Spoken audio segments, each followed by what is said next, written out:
Tonight's episode of the Tuesday Night Cigar Club is brought to you by Drew Estate. Come experience the rebirth of cigars at www.drewestate.com and download the free Drew Diplomat smartphone app today to discover nearby retailers, RSVP to special events, redeem points to win exclusive Drew Estate merchandise, and much, much more.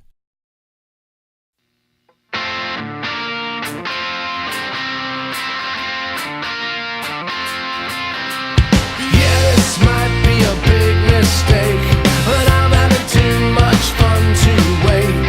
Flag her down when she comes back by. That one's yours and this one's mine. Bring another round. Bring another round. Bring another round. Bring another round. Bring another round.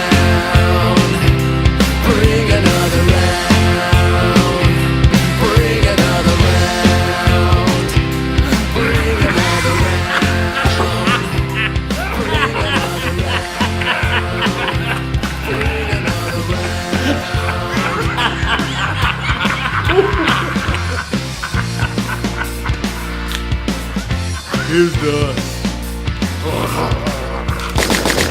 Suckles. Season's greetings, brothers and sisters of the Leaf. Coming to you live once again from the corner of No Hope, it's the Tuesday Night Cigar Club podcast. Tonight the gang celebrates their favorite New Year's tradition, drinking their faces off while talking their way through an Anna Nicole Smith action movie.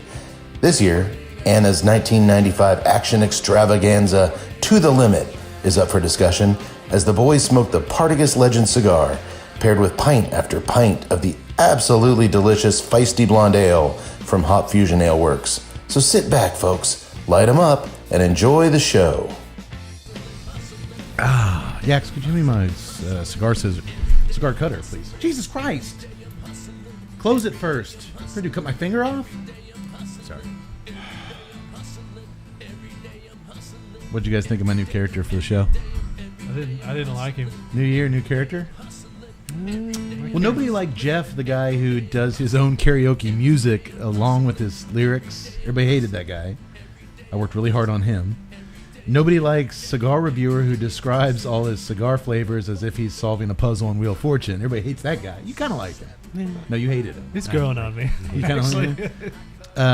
So over the holidays, I worked really hard and I came up with a new can't miss character, Peter, the guy who greatly overreacts to everything. I was sitting on the couch over Christmas break, and the wife brought me a drink from the kitchen. She handed it to me, and for some reason I was just like, Jesus Christ, how much ice did you put in this thing? You trying to kill me? And she just looked at me, like I was a freak, because who reacts like that to too much ice in their drink? And it dawned on me. It's Peter. It's our new character. He just overreacts to everything. Why did you think that this would be funny? Comedy gold, comedy silver. I'll take a bronze. I'll take a bronze. Bronze. We're definitely bronze. Another one bites the dust. Jeez. Peter, Jeff, and Wheel of Fortune guy. Nope. 3 strikes. I'm done. You guys can make up your own entertaining characters. Welcome, everybody, to our big New Year's Anna Nicole Smith Top Heavy To the Limit Celebration Extravaganza. Gazungas. Gazungas, yes. That God bless is, you. yes. Episode 86. How's that? Episode 86. Happy New Year, boys. Happy New Year. I do like New Year's. New Year's is like my favorite time. It's my least favorite time. That makes sense. We're very different people. Hate New Year's. I'm in bed by 10 on New Year's every year. I never stay up till midnight on New Year's. That's so full of hope. Now who's portraying a character? Hopeful guy. Hopeful guy. Yeah, we'll see. I like it. It's so much fun. Yeah, we'll have you revisit Hopeful Guy in February. Let's see how he's developed by now. I'm just glad we survived. Otherwise, I was listening to our last show. We had a good show, that last show of the new year. What was that, Gotti? Gotti. Yeah. And it was a little different. We had Steve Sock on. It was a really fun show, but I got to listen back to him and edit them and, do do some stuff. And the very last thing we talked about was me revisiting that time where I ate that bag of chocolate dicks. Good times. And I was like, if we never do another show, that's what we went out on, me eating those bag of dicks. It was even worse. It was me telling how I revisited the bag after like 30 years recently, and I thought I discovered. I brought my cousin over. I'm like, look, it's not just dicks. I was like, there's a little ass in there, a little white, cute little ass. And she was like, it's not ass. That's a nutsack where you bit the dick off and just left the. So that would be the last memory of anybody listening to the show is me leaving. That's appropriate. Me leaving a chocolate nutsack behind. But we didn't. We're back. So if the place blew up right now, all they would remember is Peter, the guy who overreacts to everything. What's wrong with that? That's sad. No, Nothing. No, that's horrible. that was Peter again. That's still horrible. Okay. Speaking of eating dicks, though, did you guys see Amazon's doing like a docu-series on Lorena Bobbitt, the chick who No, I did not. bit off her husband's swing? Yeah, Okay. they're doing like a series revisiting that, and like they got her on there now, and John Wayne Bobbitt, I guess is his name. Is that right? John Yes. Wayne Bobbitt. Okay. Are there that many people that are interested in that story? Apparently so. I mean, if I just said Lorena Bobbitt, would you know who I was talking about? Yeah, I mean, I would. Every guy knows that name.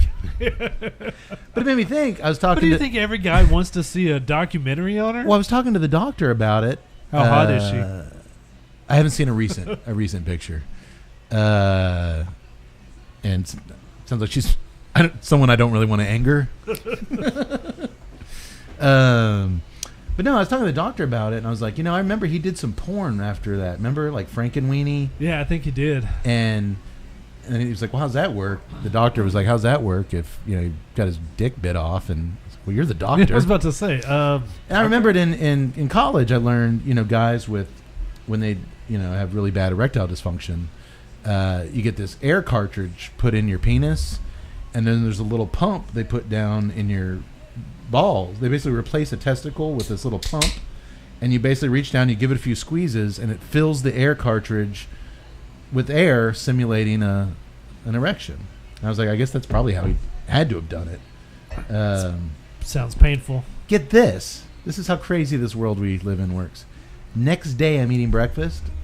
On the news, Johns Hopkins University just did the first full penis transplant. It was a veteran who got his entire, I think he lost his legs, like everything from the waist down, gone. Yikes. They got a donor penis and balls, and actually is a 14-hour surgery, and they put, it's going to be 6 months till the wang is fully functional, but he's going to be okay and be able to use it. And it's the first 2000. This is like the first. I think it was like at the very end of last year. They can now do actual penis transplants. Man, I feel sorry for whoever's life that is that Gets decided, yours? Like, I'm donating my penis. I feel sorry for whoever's on the donation table. Sir, we just came in with a donor. Jason Tuttle just died. Oh man, I'll wait. I'm good. Put it back on ice. Can you imagine what those will be going for, though? Well, I think if it's like donated, you can't sell. There's going to be a black market. Well, I'm sure there will be, but If people are, Crap, that means there's going to be like a black market harvesting organization that goes around harvesting you're going to dicks. wake up in a bathtub filled with ice and your wang gone. Well, not you guys.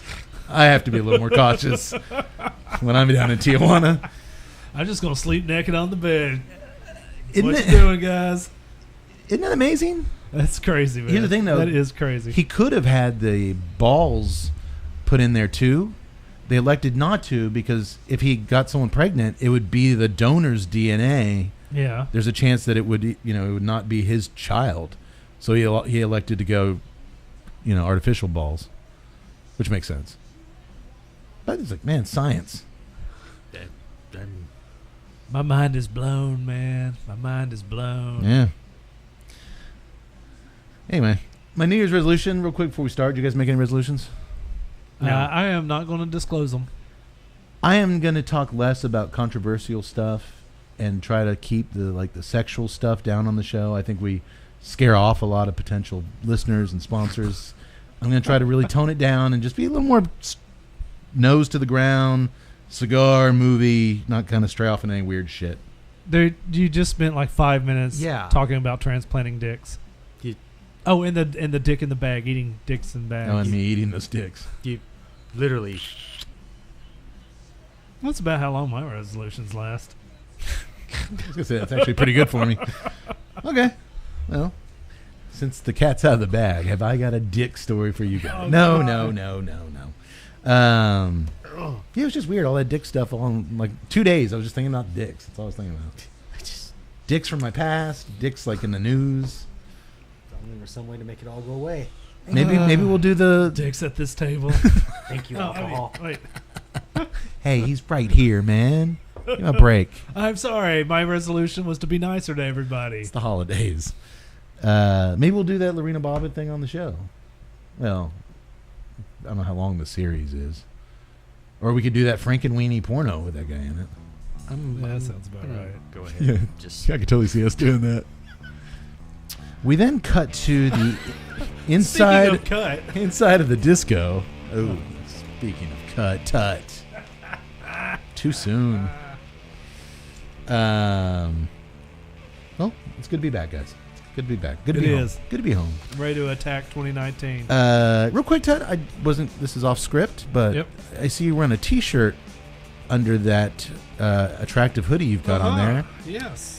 A Lajero T-shirt. It's beautiful. For those of you listening that don't know what Lajero is, it is the strongest part of the tobacco plant. It's what gives a cigar its balls. Hey, we're back to balls. Its strength. It's very hard to harvest.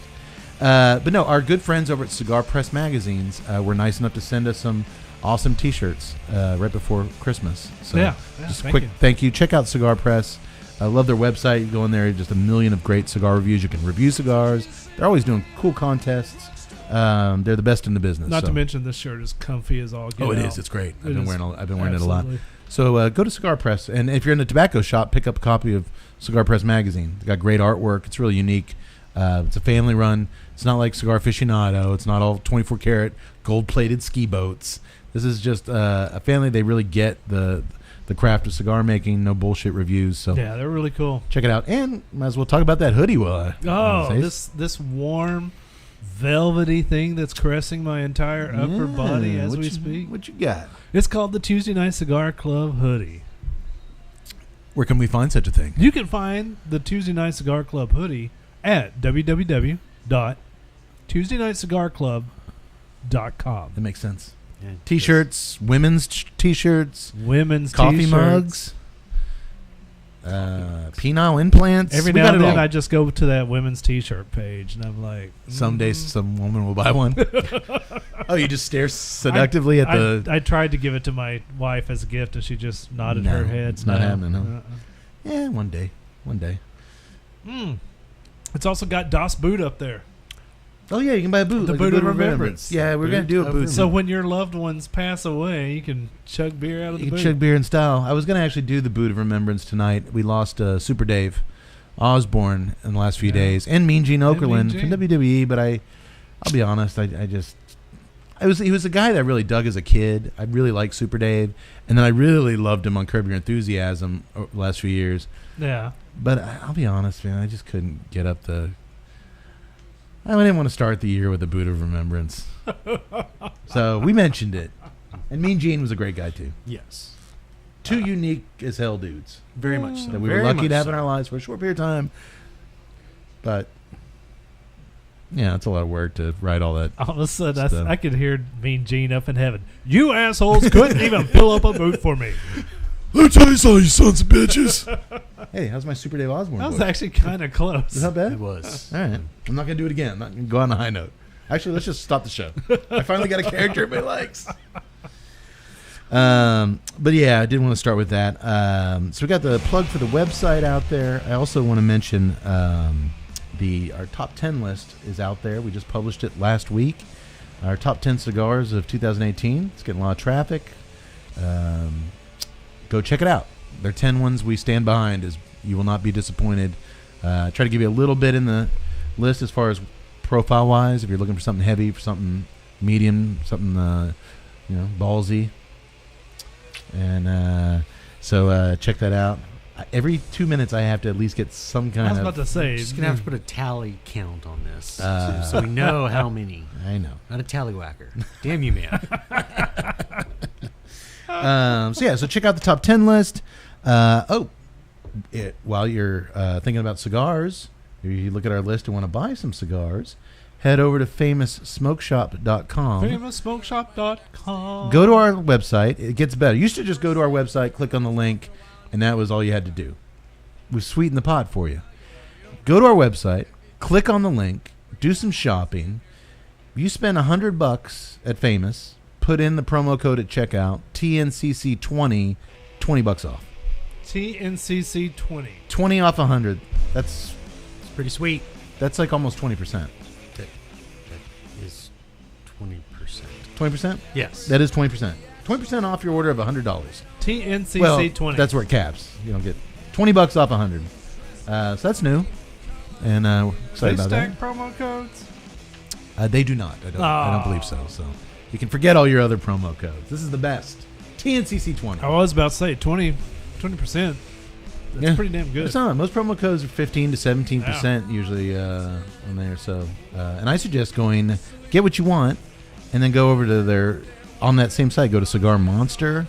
They've got the little 5-pack deals which come with free shipping. Don't waste money on shipping. Get a 5-pack off Cigar Monster. That covers your shipping. Use our code. Boom, you're out of there for $80 with a handful of great smokes. FamousSmokeShop.com via the Tuesday Night Cigar Club website. All right. Man, you're getting pretty good at that. Did I do good? Yeah, doing the whole commercial thing. It's a new I year. was like, whoa. It's a new year. Man, someone spent Christmas practicing. What, I got to go to your website and then there? What are you trying to do, kill me? Peter, shut up. And we're back. Hey, Peter. My guy's named after a wang. Oh, This is something's in the air tonight, boys. It's like whipping us right across the face. dude, you're just shoving this down my throat. I'm sorry. Cody, I'm going to shake. You know what? We're doing all sorts of stuff tonight. I'm going to shake things up a little bit. Let's talk about the beer before the cigar. Because we've been sipping on it here. It's interesting. It is. Well, I think you're going to be disappointed. No. My notes say it's not interesting. Oh, man. There's nothing to do with penises in this beer. Oh. Well, not. Give me an hour. Oh. We are drinking the Feisty Blonde from HopFusion Ale Works. Man, that is viscous. It is. It is a honey vanilla blonde ale. As I said, HopFusion, located in wonderful Fort Worth, Texas. Oh, it's Texas beer. Yes, it is. Okay. It's like I said, located in Fort Worth. They started producing and selling beer in 2016. So it is a brew pub, but they're also distributing outside, and we are lucky enough to have snatched some up here. Had you heard of this place before? I had not. Okay. I was jerking my knobs over here. No. Where's this at? Fort Worth. Fort Worth. Okay. I have never heard of HopFusion Ale Works either. We all know Fort Worth, big balls in Cowtown. That is true. Yeah. The Feisty Blonde. This ain't your mama's blonde. That's what it says on the. This ain't your mama's blonde. It is quite strong, 8.25 ABV, but it's not bitter. Only 16 IBUs. 8.25. That's what somebody's gonna be in store for if they get my transplant. And we lost track of what we were doing. Inches, not grams. Thought you meant centimeters. I'm done. No, I'm donating my wang to science. 2019 is just like 2018. You said that about 2017. HopFusion, as they listed on their own description, this bronze golden ale combines deeply aromatic orange blossom honey with a touch of pure Mexican vanilla and raw brown sugar to round out its smooth finish. Brewed with 4 grains and 2 varieties of hops for balance, but unpasteurized and unfiltered to allow the natural essence of the citrus to blossom and shine. I believe it. I believe that last part. This is not something that I would actually like think that I would like, and I'm kind of liking it. I'm with him. Because we had to do it. We're doing an Anna Nicole Smith movie, the Feisty Blonde. It's got a big, cute blonde chick with big hair on it. I was like, we got to do this beer. But when I read the description with the orange and the honey, and especially this time of year, and I was hesitant to say the least. I'm kind of digging on that vanilla. Did you say brown sugar? Brown sugar. I'm getting a little bit of that brown sugar too, and Mexican vanilla. I kind of liking it. I'm like, I know. I don't know why I feel dirty. It's not like 2018. He's liking something. It's true. It is. It's actually tasty. It's really good. It is Yeah. It's pretty thick, but it's light. Yeah. I mean, it's extremely. Yeah. It's a real dense swallow. It's got a great mouthfeel. Did you see? I mean, when you pour, it's got a generous head. These are all beer terms. I don't know if you guys read stuff. I read stuff. But no, I'm getting the brown sugar on the back end. I'm getting the vanilla. Yeah. And just a teeny little bit of hops on the front end.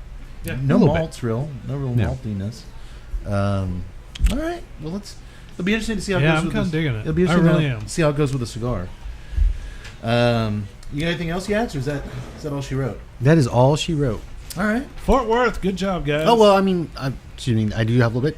They are actually doing really well. They won a couple of awards for the 2017 and the 2018 U.S. Open Beer Championship. Got a silver medal for this beer.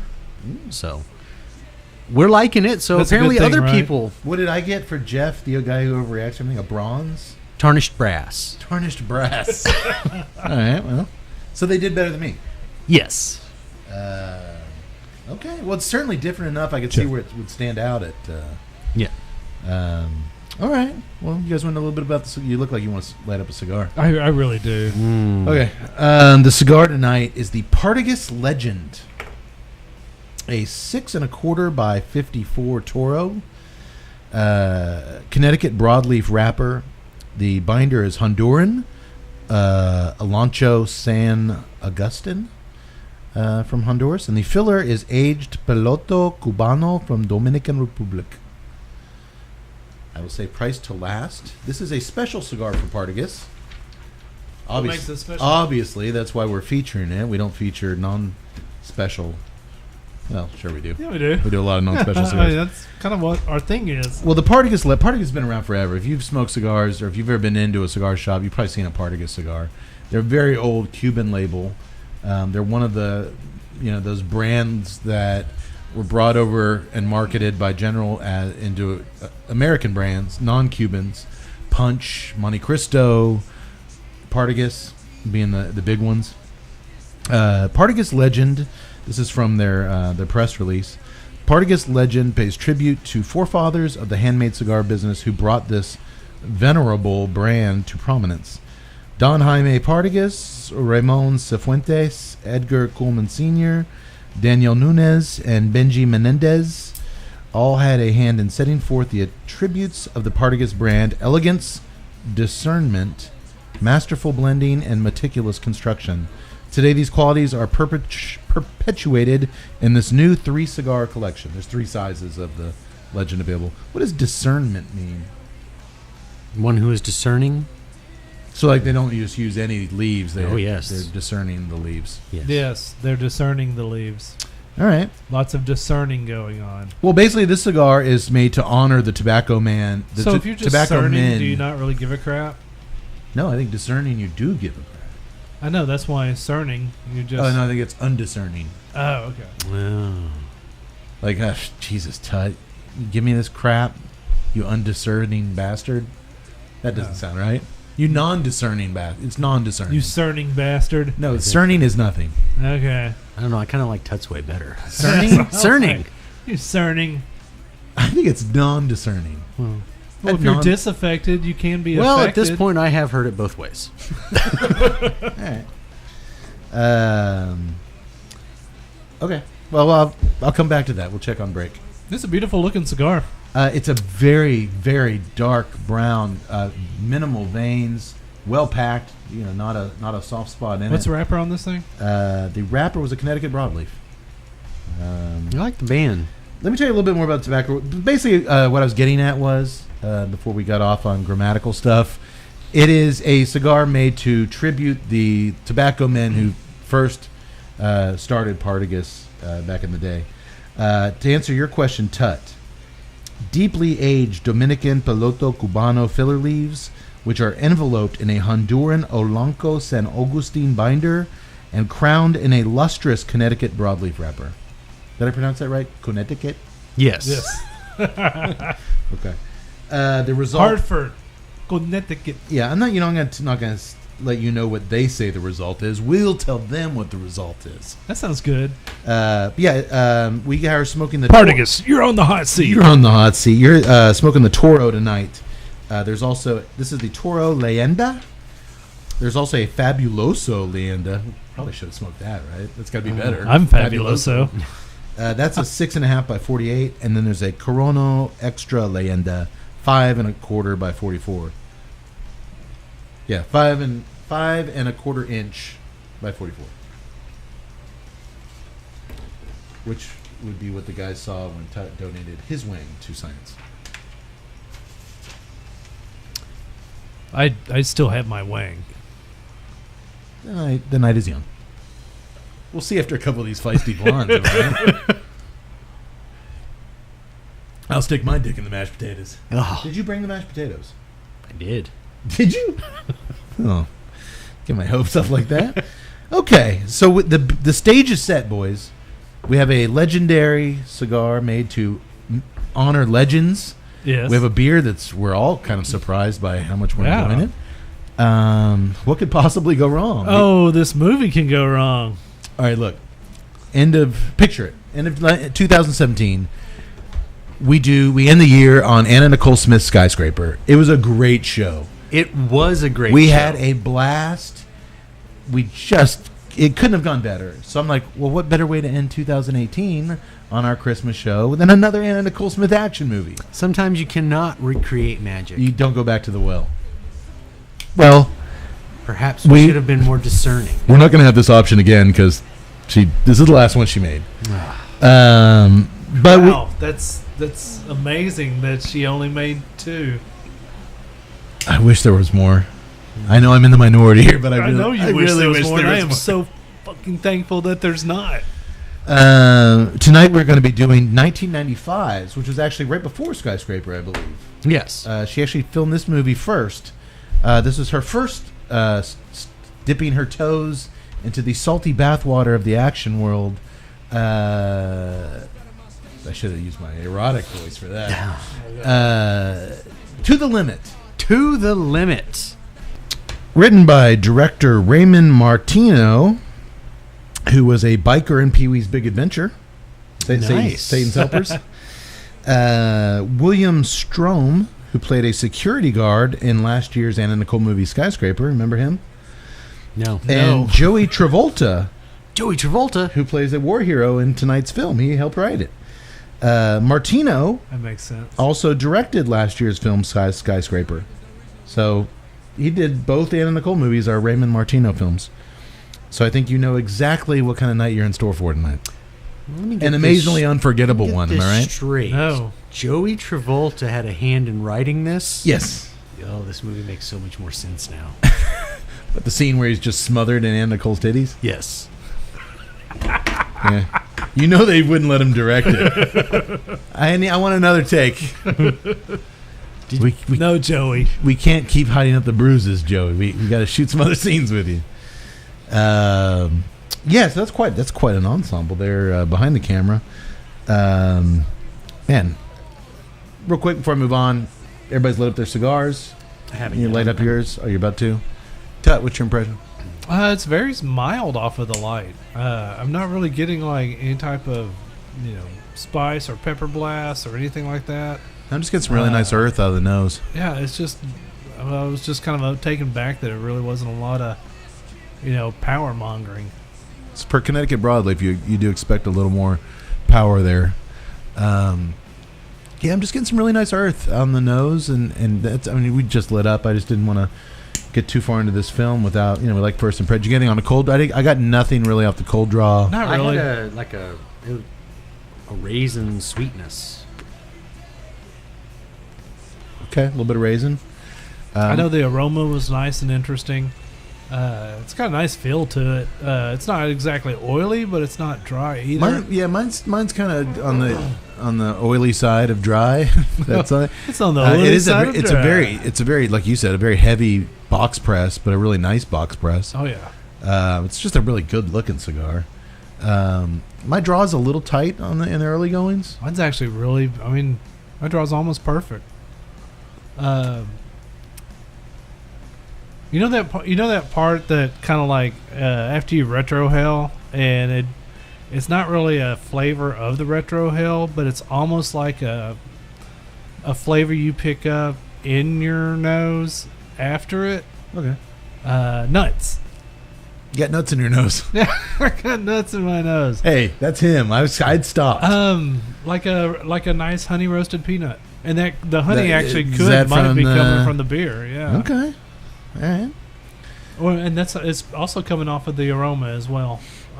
There is a nuttiness in the air. Yeah. But I would. It smells to me like salted cashews, and that's actually the could kind be. of the. Yeah, it could be. I'm getting like all right. So a little bit nuts and earth on the nose.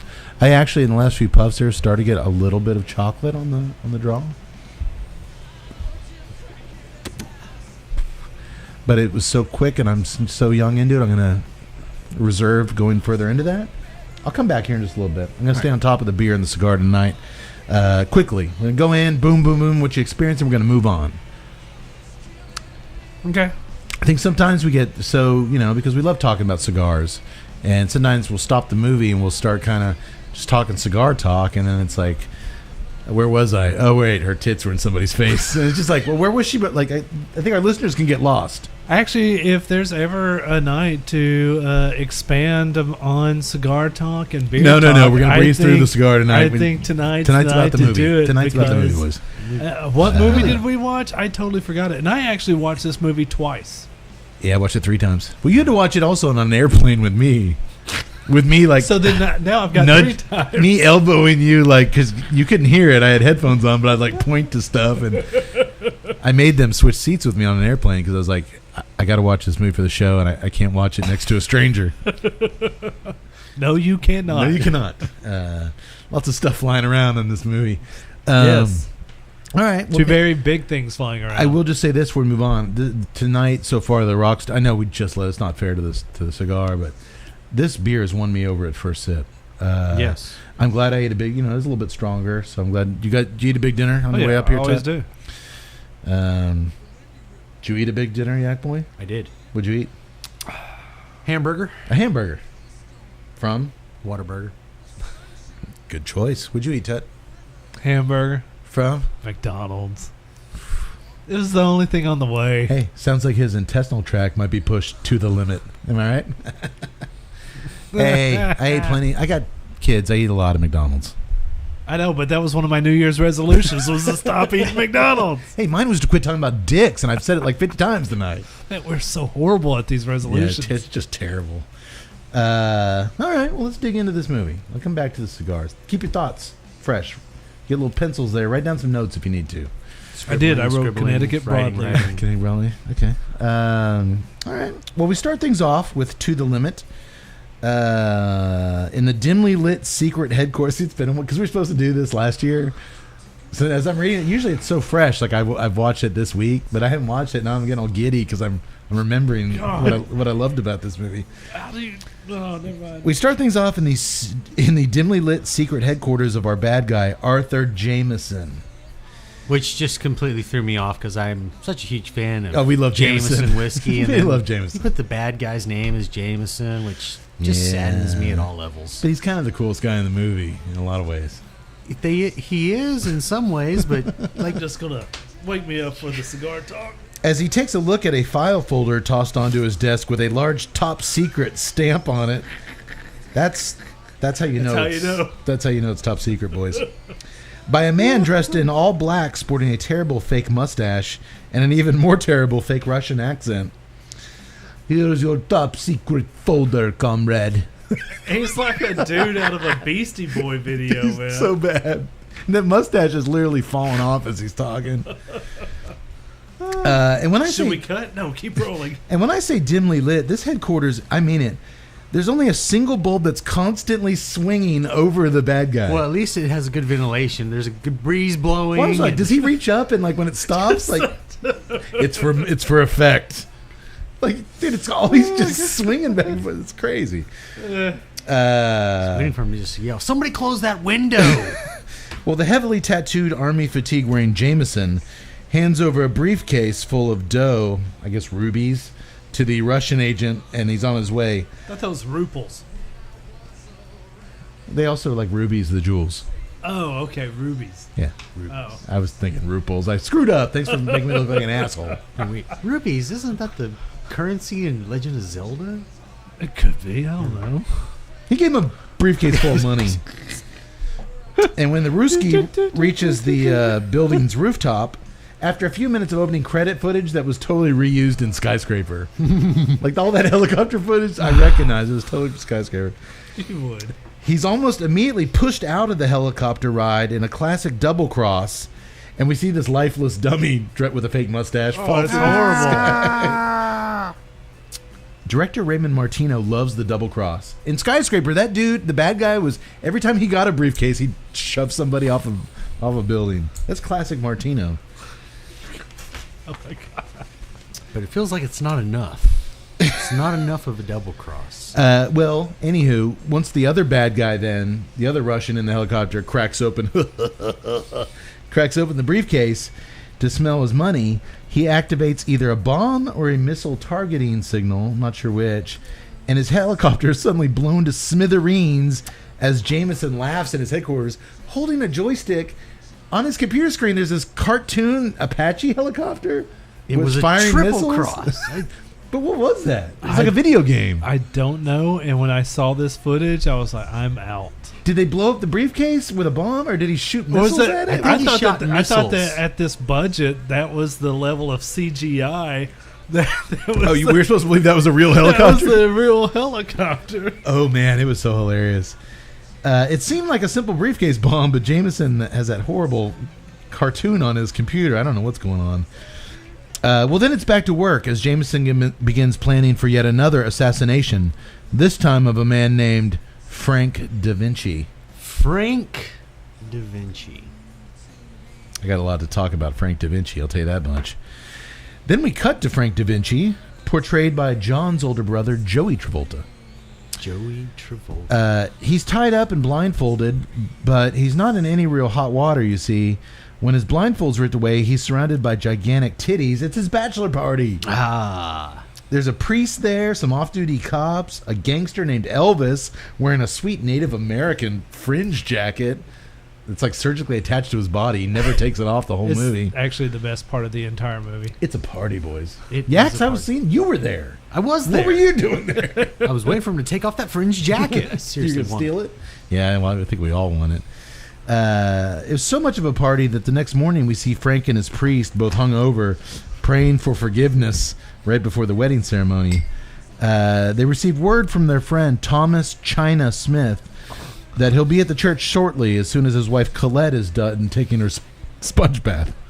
Because you guys have all sent that text, right? Yes. Hey, running late. I'll be there right after my wife finishes her sponge bath.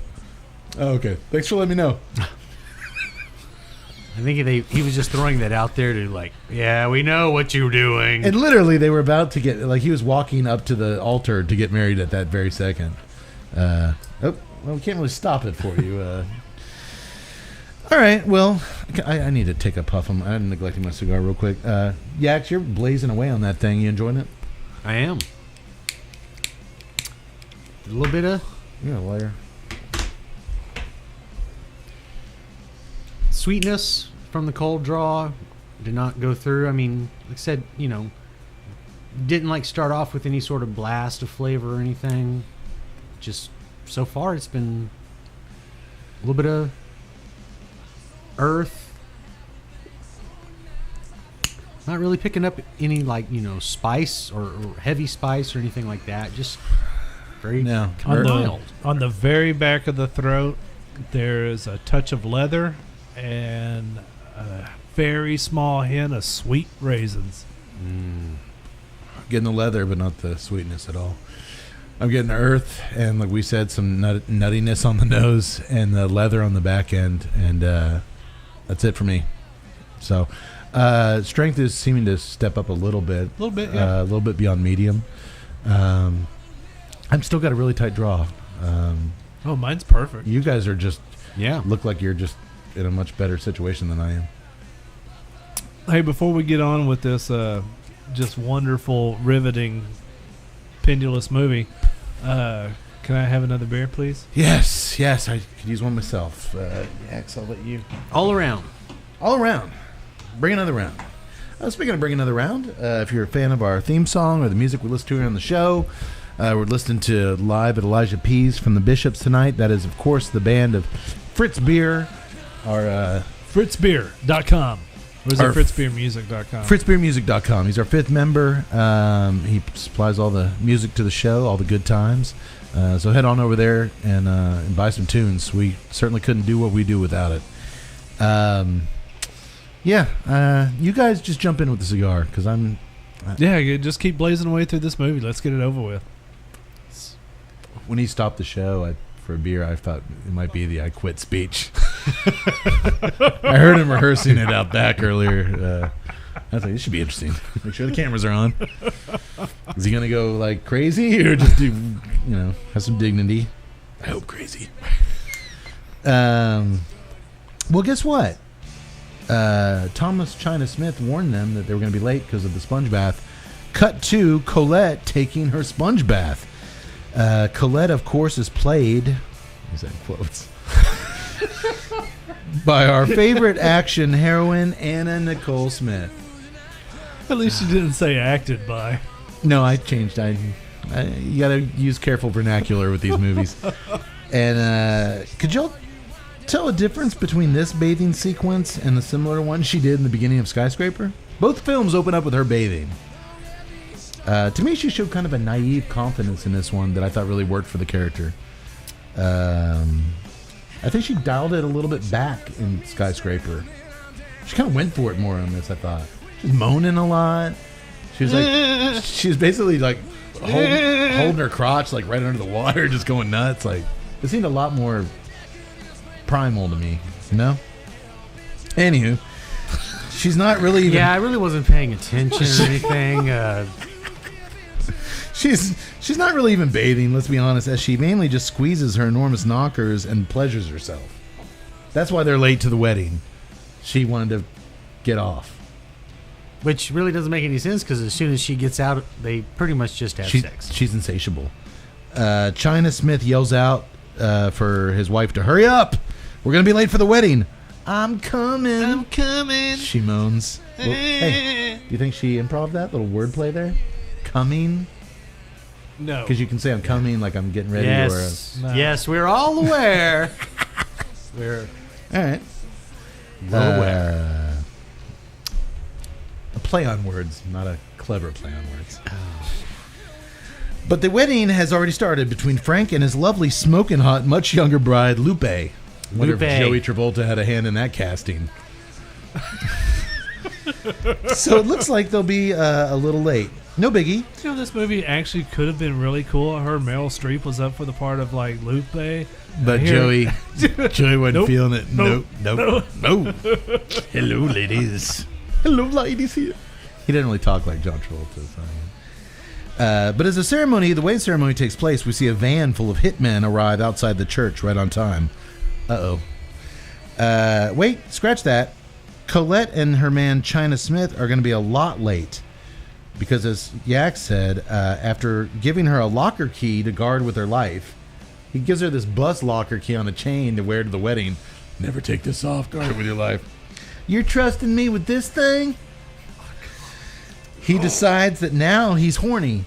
So she gets naked again, and they make love in slow motion for a pretty good while.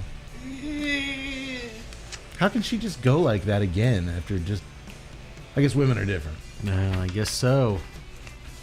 If only they had extended these scenes out. I don't know, another hour and a half. Just cut out the rest. You know, of the movie. as I watched Colette ride China Smith like a mechanical bull, I couldn't help but think she must have suffered some intense back pain over the years. Her breasts are just enormous. Like, that can't be comfortable. The silicone implants are. Are you kidding me? They were empty. They were just giant helium balloons. Well, when we did this movie, we were supposed to do this movie originally, I was going to ask the doctor some medical questions. But he's not here. So we're just going to have to come up with our own assumptions. Yax, would you say that her brassiere was taken to the limit? Yes. Yes, I was. Unfortunately, I've lost some respect for you. Well, it certainly wasn't too early to tell. Well, Colette... If only Smith had, at least somewhere, while he's, pleasuring his movie wife, been like, oh, that's the limit. Then I'd be like, hey, there it is. There it is. You are taking me to the limit, baby. Huh? Nothing, sorry. I forgot our rule. No talking while we're doing it. What happened to your boner? Just don't talk. Give it a minute. It'll be back. Shut up. All right. I'm going to go get some iced tea. I'll be back in 20. Sounds good, baby. Well, Colette and China get out the front door just as the wedding ceremony's over. They missed the whole wedding to screw and take baths. Come on, baby. Let's go. Let's go, he says. Well, you're the one that wanted to make love, silly. She counters. Oh, shit. I forgot the wedding present. As she runs back inside to get the gift, China starts up the ignition on his car, and it blows the hell up, sending Colette flying back into the house. I hope she landed on something soft. Oh, terrible, Todd. I can't believe you said that. No, because if she landed on her stomach, she didn't land on anything soft. That's true. When he was grabbing him in that thing, you could hear the squinkle. Yeah. I mean, good Lord, when she bent backward in the sex scene, her boobs looked like these weird mushrooms. It wasn't, I didn't like it. I'm sorry. Tut or Yax, did you like it? I was okay with it. I mean, I honestly fell asleep during that scene. I was kind of in it for the action scene. Sorry, I'm an action guy. Meanwhile, did you see the penis on China Smith? Holy smokes! No, they didn't show his penis. That's Raymond Martino does not show penis. He knows what we want. Meanwhile, back at the church, as soon as Frank and Lupe walk out the front doors, the masked hitmen and one-hit woman open fire. They're shooting everyone in sight with shotguns, machine guns. Frank takes a couple shotgun blasts. He's down. Poor Lupe gets mowed down. But Frank's groomsmen all pull out their pistols and start returning fire. At this point, we don't know what's going on. They're not cops. We don't know who they are. Guys are using tiny tree limbs for cover as they shoot. Other dudes are just literally jumping through the air nonsensically to get riddled by bullets. For some reason, did you see the old cowboy that jumps out of nowhere?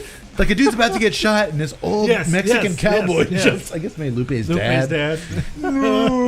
He just gets shot to hell. It's like, who's next? Like the construction worker, the Navy guy. Oh my God! It was insanity. I don't know what the hell that old cowboy was doing there. It all ends with the cops finally showing up, and they shoot up the hitman's van, causing it to explode. And the lone Romanian assassin dance around with his body engulfed by fire. I thought it's got a pretty cool little, there's a real guy on fire.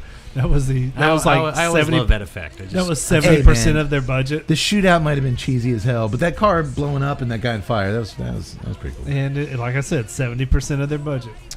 No, I'd give it a good 40%. You don't just get Joey Travolta. Exactly. Or these. Or these. Oh, shit. Frank is rushed into the hospital. I'm sorry, I'm just going to say it now. That is going to be the name of this film from now on. Oh, shit. Oh, shit. It's her catchphrase. It is her catchphrase. It's her yippee-ki-yay. It's her I'll be back. So many times in this film that I'm just God. this is what this film should have been called. Oh, shit. That's what she should have said when she read the script. Oh, shit. She can read? No, that's what all of her. I'm sorry. Too soon. That's what all of her co-stars said when they saw her sign. Oh shit! All right, action movie. Who's the lead? Oh shit! I'm sorry.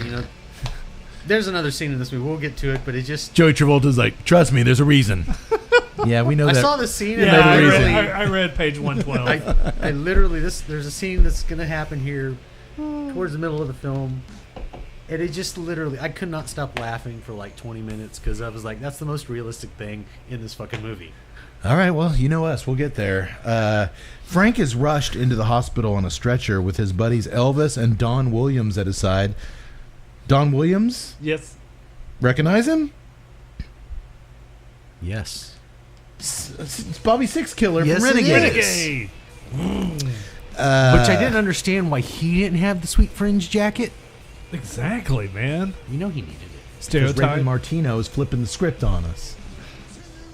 But how these Sixkiller deserves how that these two are fringe friends, jacket. and what any of them are doing with, they're not questioned by like why they were shooting at everybody, but they're not cops. I still don't know if these guys are gangsters. Are they black ops? We don't. What are know. they? We don't know. But we're gonna find out. And how low has Sixkiller gotten to he's in this? Well, this would be right around the Renegade days, so this. Oh yeah. I mean, This is going to be my breakout. this is my days on Renegade are over. He signs on, gets the contract, cashes the check, and is like, "This is going to be my breakout." He Then probably- a week later, and a call signs, "Oh shit!" He probably signed on thinking he got the role of Frank Da Vinci. Hey, page I think 112. everybody was signing on. to Oh get that shit, role. Don Williams. I'm Native American. How the hell am I Don Williams? I just thought that name for his character was crazy. Don Williams. Buck Smith. All right, well, I was and really just hoping it was actually Don Williams, the musician. He would just come out with that'd that dulcet voice. is there Don Whitten? It's not him. It's me. Once Frank is cut off the ER, we meet a Dr. Harris, who I have a feeling it's a good thing our doctor's not here tonight. Oh man. We'll get to that here in just a minute. To be continued. Oh man, the doctor would have some issues with Dr. Harris. You know who we absolutely do not have any issues with? What's that? Our friends over at Drew Estate. I want to talk briefly, real quick, about Drew Estate's Herrera Esteli Miami line. The Herrera Esteli Miami is crafted by Level 9 rollers from Cuba at the El Titan de Bronze on Calle Ocho in Little Havana, Miami. Willie Herrera's family factory, who we've spent a lot of time with on the road last year. It is the oldest remaining Fabrica in Little Havana. Like the short Corona size featured at the 2016 IPCPR trade show, the complete Herrera Esteli Miami line is expertly crafted with a lavish Ecuadorian Habano Oscuro wrapper over a rich Ecuadorian Sumatran binder with select fillers from the Dominican Republic and Nicaragua. The new look of Herrera Esteli Miami features a black and gold color tone. Looks very sleek. I like Does it. look very nice. And it's only available to Drew Diplomat retailers in 5 Vitolas. Seek it out, folks. My draw on the cigar has opened up a little bit, so not nearly your guys' smoke production or things. Anything new? Leather on the draw. You guys are getting a little bit of sweetness, sweetness. Raisin has really picked up, actually. Man, I'm just not getting that starting to sweetness. I'm starting to get a little bit of pepper on the retro. I'm not getting any pepper, but I am starting to get just a hint of chocolate. On the retro, No, or on the just draw, On the draw. with the leather. Mhm. All right, I'm getting It's a nice smoking cigar. Excuse It's me. not a. It's a not an beautiful. over. I'm disappointed that I'm having the. It's like I said, it is opening up a little bit, but it's just a good looking cigar. It's a good looking cigar, and I like the fact that its flavors aren't just like overpowering. If that makes sense, like it's not just beating you down with whatever flavor it is. It's just a nice casual smoke. No, and you know what? If it progresses like Progresses this to where the leather starts to be joined by, excuse me, some chocolate like you're getting, Yeah. and that nuttiness and earthiness it does keep progressing. This could turn into something. Maybe it's a journey, not a, here it is, take it or leave it. Maybe complexity, I guess, is transitions. Transitions. I like what I said, a tobacco journey. Perhaps it will take us to the limit. This cigar may take us to the limit. No. It's far too early to tell. Oh.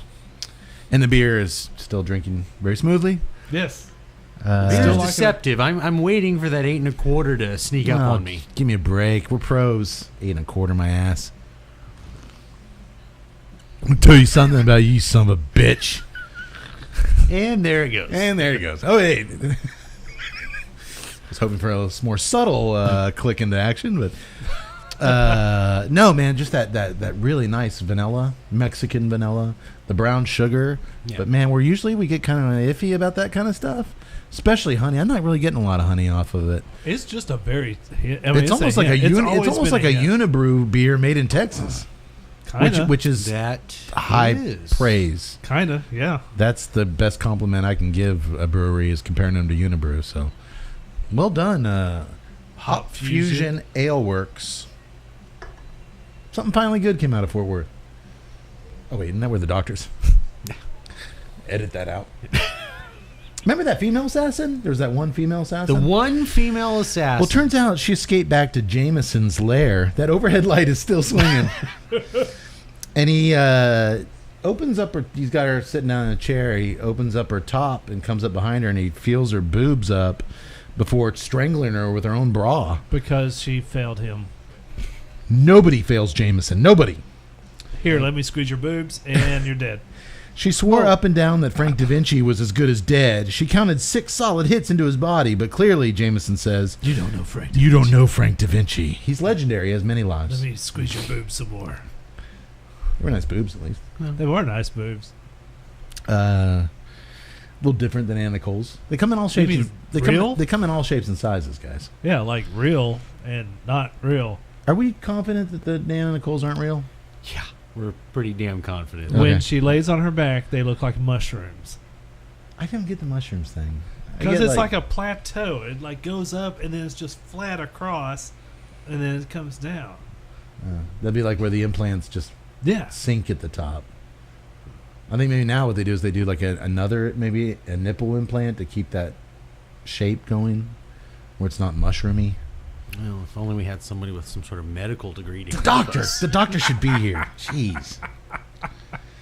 Meanwhile, back at the hospital, Don Williams is telling he's telling Elvis, and these two together are just like, I want a movie just with these two guys. Elvis is hard to explain, man. He's probably a guy about late 50s. Huge Elvis hair. I guess that's why they call him Elvis. I was like, is this like some sort of like, cousin of like Tony Curtis or something? Because he looked a lot like Tony Curtis. I was just like, am I confused here? Because he looks like Tony Curtis. He really did. That's a good call. Well, they're sitting in the cafeteria talking about how Frank had felt for years like he was cursed. Don Williams tells Elvis a story about their last Black Ops mission in Hanoi. They were there to assassinate General Sang. I think it'd be Tang. I mean, it doesn't matter. Who was playing? General Sang was playing both sides up the middle. The VC, FBI, CIA. Why is the FBI in Vietnam? The NVA, the NBA, the YMCA, the FFA, the Future Farmers of Globetrotters, the AAA, the AARP. Oh God, the AARP's in this. He stacked the Washington Generals against him. Everybody he was playing everybody, and they were sent there to terminate him. But during the bloody firefight, Frank shot a young Asian girl, General Sang's granddaughter, in the chest by accident. And as he cradled her in his arms, screaming, "No!" I just did it better than him, by the way. You really did. To the heavens. From that moment forward, he felt his life was cursed from killing this child. Now Elvis understands. And you can know that because he goes, "Now I understand. I truly understand now." That's a line of dialogue. I don't understand anything. Don Williams goes, "Do you understand now? I understand now. I truly understand now." I got that he understood. I really felt like these guys weren't given a script. They were literally handed a flashcard. Just say this. Doesn't matter how you say it. Just say it. And just then, Dr. Harris appears and informs them he was able to remove the bullet from Frank's spine and he's going to live. But when asked if he's going to regain all of his motor skills, Dr. Harris says, "It's much too early to tell." Oh. Dude, that's our doctor's line. I had to pause it and just walk away. Like, I can't believe Dude, this. I saw it. I had it closed captioned on the screen in the airplane. Tut was like sleeping. I like elbowed him, and I'm like, dude, that doctor said it's way too early to tell. What a phony! Even though it happened, 30 years before our podcast, or 25 years before our podcast. That guy's a phony. That guy is a phony. Fuck you, Dr. Harris. Hey, we're anti Dr. Harris. I'm gonna write that down. Sternly worded letter. To who? That's right. The actor goes out to his mailbox. Oh, my first piece of fan mail. I only played Dr. Harris in that one movie. Fuck you, Dr. Harris. That's our thing. We got T-shirts to prove it, asshole. Oh. Look, I don't know who you guys are. All of a sudden, we get a cease and desist from Dr. Harris. I don't want any problems with you guys.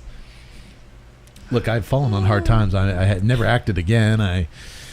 Yeah. Excuse me, gentlemen. I am the representative from Joey Travolta. I hear you've got a copyright infringement going on. Easy. We don't want any trouble with the Travoltas. Sorry, I got stuck playing the position of the doctor. I really, went out and I tried to be Frank Travolta. Everybody wanted to be Frank Da Vinci or China Smith.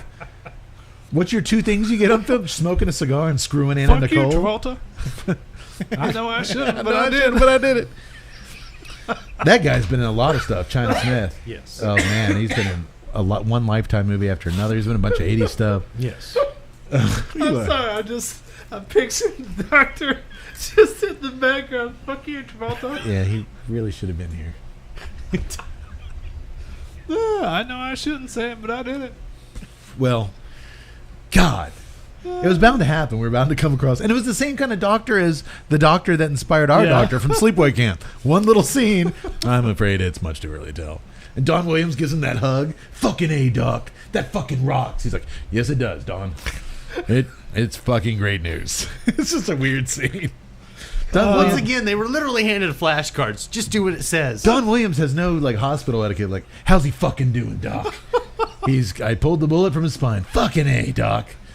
Like, I still don't know who Don Williams is. Is he a cop? Is he a bad guy? Was Frank a bad guy? Who's what? Nobody knows. Across town at the bus station, Colette, last we saw her, she was getting blown back from the car bomb. Remember that key put around her neck? You trust me with this stupid thing? Shit. I'm sorry. She uses the key her man China gave her to unlock the bus locker, and it's empty, and we get our second. Oh, shit. There was supposed to be something in there, and it's gone. That was her way of telling us that. Colette has a scar across her forehead, but otherwise she seems to have recovered from the car bomb blast. She races back to her... This is interesting. She races back to her motel room where she quickly changes clothes. She had a disguise on. She quickly gets naked, puts on a sweater and another disguise, and immediately her hotel room is stormed by assassins. She shoots one that comes in the door. She breaks another one's, karate chops him. One guy makes a mistake. You fucking bitch. To which she shoots him, and then she breaks his nose with her elbow, and then she points the gun at him. Fuck you, asshole. Shoots him twice in the face. She's heartless. She then runs out to her car, and a huge firefight ensues. She's driving backwards, firing through the thing, at least 100 rounds through her pistol. Oh, yeah. I'm sorry. Before that, she steals a cop car. They block her way to her car. So she yanks a cop out of her cop car, the Terminator style.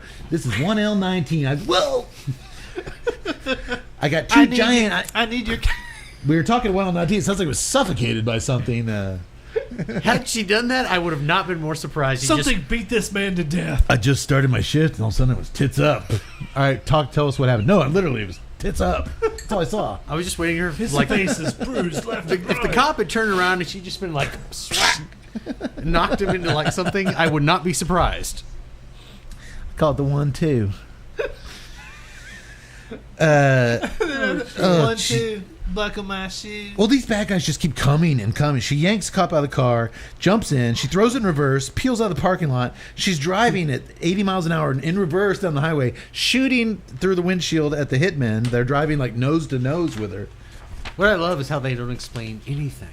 We don't know who anybody is or what's going on. As they fly down the highway shooting each other, she's finally able to spin the cop car around, facing forward, and she tosses a grenade out the window, blowing her pursuers to kingdom come. I'm fairly certain that's not standard issue in a cop car. But just then, oh shit, a helicopter lands and blocks the road up ahead, and more bad guys pile out of the helicopter and start shooting at her. Well, Colette, what does she do? Fuck it. She hits the gas, plows right through the dudes, and drives right through the helicopter. Well, a helicopter is just made of, Metal lightweight aluminum. and fuel. Just lightweight aluminum. And It leaves a giant fireball. She's untouched. Her car's fine. But she literally drives through the helicopter. And she's just looking at her rearview mirror like, another day at the office. Yeah. You have to assume, though, here, because of her driving skills and she had that grenade, she's some kind of heavy hitter. Well, she's heavy. she's got some heavy. She's got some heavy things. She's a little bit of heavy qualities.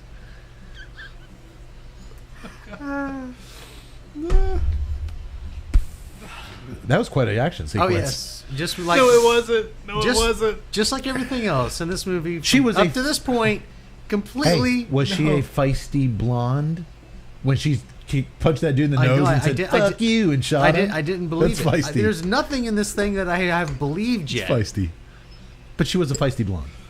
Her character. I have felt nothing. I felt no connection. You gave the Native American the name Don Williams.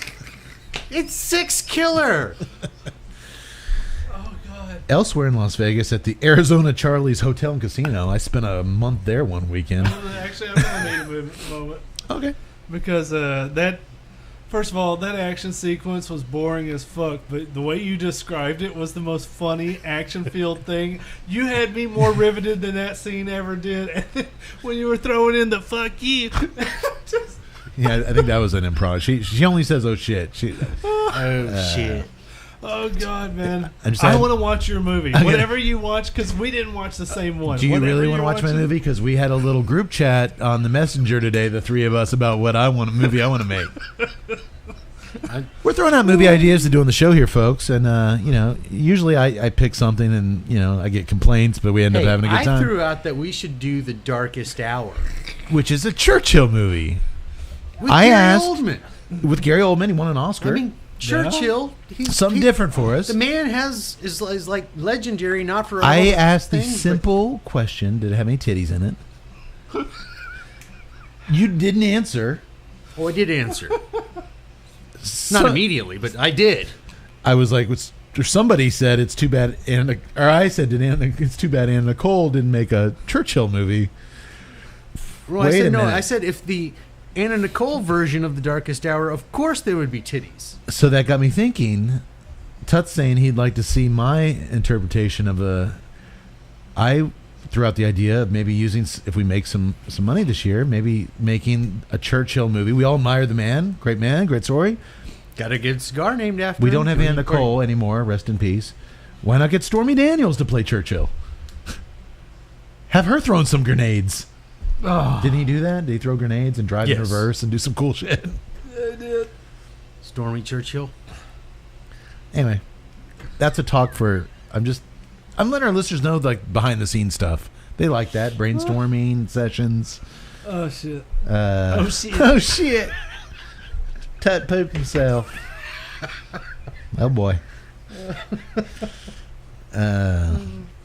I just, man, your accent is pretty much spot on.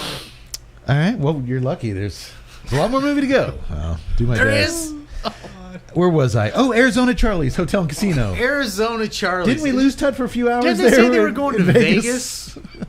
Like, dude, this movie shows up. I watched two movies back to back.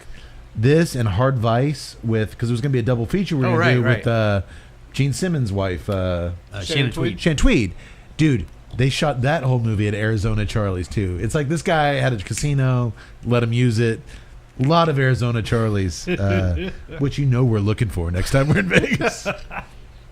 Dude, Elvis is there. You got a problem with my jacket? No, we don't. Tony Curtis lookalike. Fucking Don Williams is there. I never left. We joined gangster Joey Bambino. Joey Bambino. Fucking names. The baby. Played by David Proval of Sopranos fame. He was on Sopranos. He's been in so many things. This he was Tony's short-lived brother-in-law, Richie Aprile. Manson lamps. He had those Manson lamps, those weird eyes.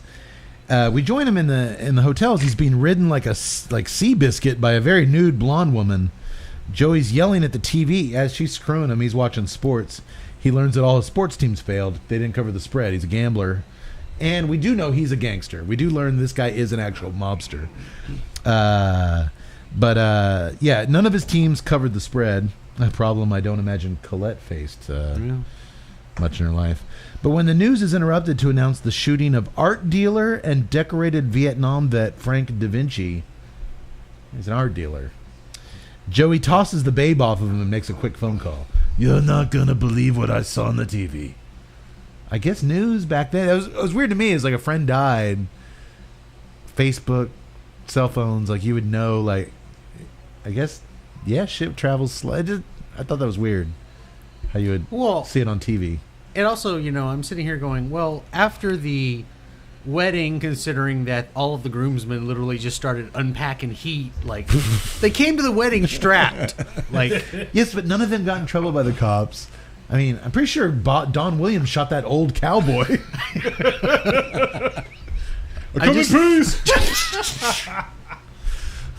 You're gonna go in pieces. Oh shit, that's a pun. He makes a phone call to his other mobsters that Frank Da Vinci's been hurt. So we cut to the hospital the next morning when Joey and some other mobsters accompany their boss, Philly Bambino, to visit Frank. Turns out they all grew up in the same neighborhood together, and Philly promises Frank, he still can't talk, he's got a respirator hooked up through his nose and stuff, that they're going to take care of your hospital bills, your little niece Mary, everything. We got it. We'll take care of you. Your family, we love you. Here's an interesting little thing. Oh, Philly also promises him when he get out of there, they're going to hook him up with a big bowl of pasta fazool. Oh! And it'll be right as rain in no time. Oh! Dude, that was like the... We're going to take you to Fazoli's and get you some pasta fazool. Well, that was kind of Dice Clay there. Here's the thing. I watched this movie 3 times. It wasn't until the middle of the second time I thought Philly Bambino was Joey Travolta. Yeah. I honestly, I didn't know. Yeah. Because he looks like a lot like Frank Stallone. Yeah, at first I thought, is that? And I thought, but it wasn't one of the brothers, celebrity brothers. Like, I was like, oh, that's him. I never made a connection that the guy who, was white haired and like had like no charisma or whatever, that was John Travolta's brother. The gangster had a little bit of something. Well, I was just, I was like, this wouldn't be one of those movies. It was like, be to the limit. Travolta, Stallone. Well, Frank Stallone was in the Shantweed movie, Hard Vice, which it was going to be an awesome double feature we were going to do, but we dropped the ball. Well, Travolta and Stallone were also in Beach Babes. From Beyond? Oh, right. Yes. No, that was just Stallone. No, Joey Travolta was the guy who made the spaceships. Who's Frank Stallone? No, you're thinking of Swayze. No. He Martin Sheen's brother. No. Estevez. Joe Estevez was the other guy. It was Stallone's. No. Okay, it was Joe Estevez. No, Swayze was the father in the beginning. And then we go on to Frank Stallone. Frank Stallone. No, I think it was like Stallone's mom or something like that. Oh, no, Stallone's mom and Swayze were married, and Joe Estevez was on the beach. Yes. And the guy who made the spaceships was Joey Travolta, but he had dark hair. Yeah. And he didn't look like this. And he actually had like charisma and stuff. Yeah. He was only given like 3 lines. No. Yeah, this is better than this. Well, Philly and brother Joey leave to head back to Vegas, but they leave behind 2 other mobsters, Benny and Louie, to help Don Williams watch over Frank. Anybody who went through this much trouble to kill Frank isn't going to just, stop now until he's dead. As they exit the hospital, Colette is parked outside in a convertible, now wearing a beret and sunglasses to conceal her identity. Can't tell it's her. Hey, is that lady with the giant world's biggest knockers? Is that the girl with? Well, she got the beret on. Yeah. She wouldn't be wearing sunglasses. I did it. No, it's not me. I don't know. Maybe not the sports car convertible where everybody can see you. I've got to be inconspicuous. The best place to hide is right in front of their noses. It's kind of hard to like. She's so unique. Like the beret and the sunglasses don't quite cut it. John noticed when they walked to the hospital, Philly Bambino was wearing a totally different shirt and suit than when he was up there. It's like done days later. He was wearing his hospital suit, and as he's leaving, he's wearing his non-hospital suit. Oh, that's gangster. They you don't want to be seen outside. It's bad luck. Okay. But I also like now the fact that just out of nowhere, we still have no context for these characters. Philly Gambino. No, like Bambino. Bambino. Wait, the Gambino? No, the Bambino. The Bambino. Oh, shit. No, but dude, she does say that. Philly Bambino. Oh, shit. Well, since all of our key players are out in the parking lot, a female hit woman disguised as a nurse tasers 2 security guards, roundhouse kicks Don Williams, and injects some kind of green poison into Frank's IV drip bag. Which she also but she kills Don Williams first. But she doesn't kill him. She stabs him with the syringe, gives him a little bit of the green stuff, and then, because she can't waste it all, she goes over and injects it into Frank's IV bag. But the man of many lives manages to tear out his IV line from his arm right before the death sauce enters his vein. Yeah, Don Williams lives. I'm just saying. Looked like he was going to die. He did. I thought he was dead until he pops up later. I know. And I was like, you can't kill him off. He hasn't done anything. Other than killing that poor immigrant. That poor Mexican cowboy guy. He was just walking down the street. Man, this guy really is hard to kill from what we've seen so far. Well, just like that, Elvis and the mobsters have an old cargo van pulled up out front. Looked like they bought that at an auction. I also love the fact, $1,000. like, we're going to make the... We don't want anyone to know that we're moving him. Let's roll him out on a giant fucking gurney and just... Don't you worry, Frank. We're going to take care... We've got Frank. He's okay. He's going to be okay. We've got him. They got Frank. Oh, shit. They load him into this really creepy old cargo van and drive him to Vegas. Back in his uniquely lit lair... That light's still swinging. What I can't figure out is they continue to do the close up on his eyes. And then they pull away like they're establishing menace. His eyes are the window to his Well, it would have been deep, more menacing dark had they soul. not showed you his face the whole time.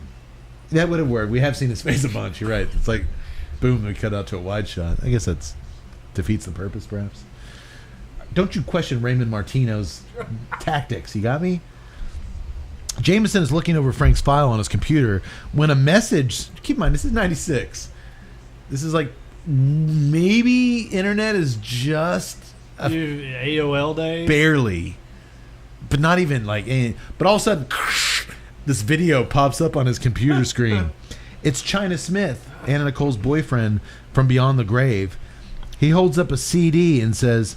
Jameson's a fool to think he had the only disc, and now China's going to fry his tattooed ass.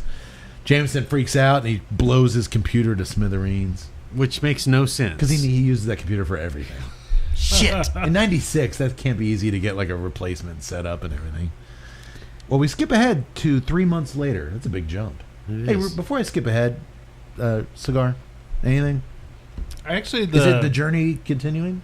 No, not necessarily. It's keeping straight in that profile. I mean, the transitions have kind of slowed, so you're still getting that leather, you're still getting the earth, still getting that nice nutty aroma. Yeah. So I actually did start getting the pepper. You guys said in the nose. It just started around the halfway point. Yeah, that's about right.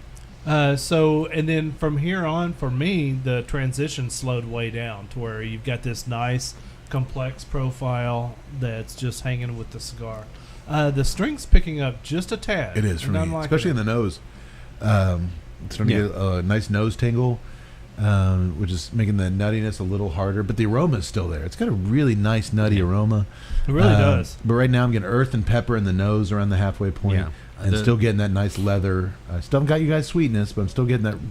The sweetness leather. for me is just like ratcheted up. Really? Yeah, I mean that's like the number one like flavor I'm picking up is like just raisin. See, to me, That's gotta be nice. To me, it's. I mean, yeah, it is. To I me, mean, it's don't get me set wrong. down. Like I'm getting a pepper on the retro, but it just for me it's still very slight. But the raisin, like just straight draw. Well, see, is just- I don't have that, but I love when you get that strength through the nose and sweetness on the. I mean, that's a nice yin and yang. Hopefully, that evolves for me at some point. But all right, so it sounds like we're all enjoying it. The draw has opened up for me considerably now. Yeah. I'm you guys' construction has been pretty spot on, huh? Oh yeah. Yeah, it really has. Stayed lit, good draw. I mean, I've had. Okay. I'm not going to go price point yet because this thing's still changing. I want to see where we're getting a little bit. All right, well, we skip ahead to 3 months later, and we're in Las Vegas. More specifically, we're back at Arizona Charlie's Hotel and Casino. God, I want to go there. Because so that's where you bad. want to go when you have a bullet yanked out of your spine to recover for 3 months. Take me to the Wynn. No. The Tropicana? No. Bally's. Circus. No. Mickey Gilly's house? I'm sorry. Elvis is down at the bar, and he's still wearing that fringe jacket 3 months later. Joey Bambino, the horn dog, is back in the dancers' changing room harassing the girls, much to his girlfriend's chagrin.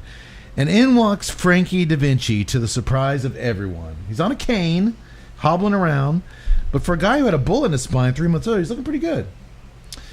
Everyone's ecstatic to see him. They all sit around, mafia style, at a big table with their wives, telling stories, ordering food. Get this boy some pasta. Let's get meatballs for Frankie. Dude, it's so like the mob dialogue is so bad. You want some Parmesan? You would think the mob would hang out at something other than Arizona Charlie's. Well, it's clear they own this casino. But it's evident why this is the casino they own. They're not exactly the Gambino family. They're the Bambino family. Turns out Frankie, we learned from them telling stories, he saved Philly Bambino, the boss's life way back in the neighborhood when they were kids. He's collecting some money as a young mobster, and they were, the guys kind of overtook him, and all of a sudden Frankie showed up, said he had a gun, and scared the guys off. He saved his life. And that's why the boss is so loyal to his friend Frankie. They raise their glasses, a bona salute. Like, I don't even think that's a thing. Is that what you want on your pizza? What is that? A bona salute. There's also a very weird smiling guy watching everything go down from the bar. I'm sorry, this guy just reminded me of like the Nazi guy from Raiders of the Lost Ark. Like, if he just had the glasses and the little hat. But dude, this guy's a weirdo, man. And everything they say, he's just right there. Like, how would they not notice this guy? Well, Frankie's tired. He retires for the night. It's just me. Yeah, I said this earlier, but it's so weird to see, he's a sibling to John Travolta. He has absolutely zero of his brother's charm, charisma, screen presence, talent. Like, nothing. It's like, to me, like I pulled my uncle and put him in a movie. Right? Here, read these lines on these flashcards. Doesn't matter how you say them, just read it. He just sleepwalks through this thing. He's still a better talent than the actress. Have you guys ever seen him in anything else? Have you seen her talents? Oh, yes, we all have at this point. 2 of them. Have you ever seen him in anything else other than that bikini movie we did? No. No. Like, I wonder if he has anything to offer. I didn't even know he existed until the bikini movie that we did. Once again, his IMDb picture is him on an album. He did a disco album. Well, wonder where he got the idea for that. I literally, once again, he's getting offered movies. Listen, hey, would you do this movie with us? No. God, I wish I had a famous You're going to be in sibling. a nude scene with Anna. Well, I guess I could free my schedule I think up. John Travolta was like, what the hell? Why not? Or probably not John Travolta. Oh, shit, it's so weird. I mean, do you think that would bother you as a celebrity to have your brother out there? Like, No, do your thing, man. Go make the money you while you think so? can. Yeah. If you're close, like, why not be happy for him? Yeah. Because he's like that. What's that little fish that sticks to the shark? The lamprey just eats the scraps that come off the big shark. If I were ever to come into fortune like that, yeah, man, make your money what you can do. It's kind of like a Rocky's uncle. You know, hey Rocco, can I do? I got this chance to make some money off of your image on some memorabilia. Yeah, do what you gotta do, Paulie. I mean, Is Paulie his uncle? do it, Uncle Paulie. No. Well, no, he was. Adrian's brother, There you go. Okay. but the kid called him Uncle Paulie. There you go. All right. Okay. I guess I just feel so weird as a sibling. Like, hey, my brother's famous. I'm gonna do some stuff. It would be weird if that was like what makes you like. What do you offer the world? Well, I ride my brother's coattail. That would probably Isn't that what we're talking here? Well, yeah, you said, would John mind it? No, if I'm John, I don't mind it. Go ride my coattail all you want. Yeah. Me, eventually, I'd be like, look, Johnny, I gotta have something for myself. If you had an older brother, John Tuttle, who was a big movie star, and someone came up to you and was like, hey, have you ever thought about doing movies? We'd like to put the name Tuttle on a poster, and we can't get your brother, so how about you get to have Anna Nicole's titties in your face. Well, I would call him up. I'd be like, hey, Gary, what do you think about this? And he'd be like, yeah, go ahead, man. And I'd be like, yeah, you got it. I would totally do it. Why would you use that voice? I don't know. You just talk in your voice. Oh, shit, man. Yeah, I do it. All right, okay. I just wonder with like the Frank Stallone, the Don Swayze, like, is that a weird dynamic? Like at Thanksgiving, like when Patrick's doing Roadhouse and like things like, Don, what you been up to, brother? Like, I'm doing just some really low-level action movies where they just really want your name and they can't afford you, so they get me. I'm pretty sure they probably don't compare their. You think they just don't? We don't talk about it. Well, no. I mean, they probably do. I mean, they're brothers, so I mean. Yeah, but it's one of those things where I think it's kind of like this. My brother is a big star for whatever reason, and I don't think like all of a sudden it's like, well, I'm this huge mega movie star. And I'm just going to push my family out. Maybe he looks at it like, hey, at least you're going and making your own money. You're not asking me for money. Yeah. But I think, in this instance, they're probably, sharing all their money with their family. And then the, brother's like, you know what? I'm going to go act in some movies. Yeah. Hey, you know what, John? Make my check this month a little bit lighter. I got a job. I got an acting job. All right. Cool. That sounds good. Besides, I gave all my money to Scientology. Oh, shit. Oh, shit. Oh, shit. She pops in out there. All right, well, you know what? Scientology. Oh, shit. I guess she would be a target for them, don't you think? Yeah. Oh, fuck. She inherited billions from that guy. I'm sure they had their... I guess if I had a little brother who wanted to go into podcasting, I'd be okay with it. Ride my coattails. Well, Frank lips up... I wet my whistle. Hey, you're Matt Cade's little brother?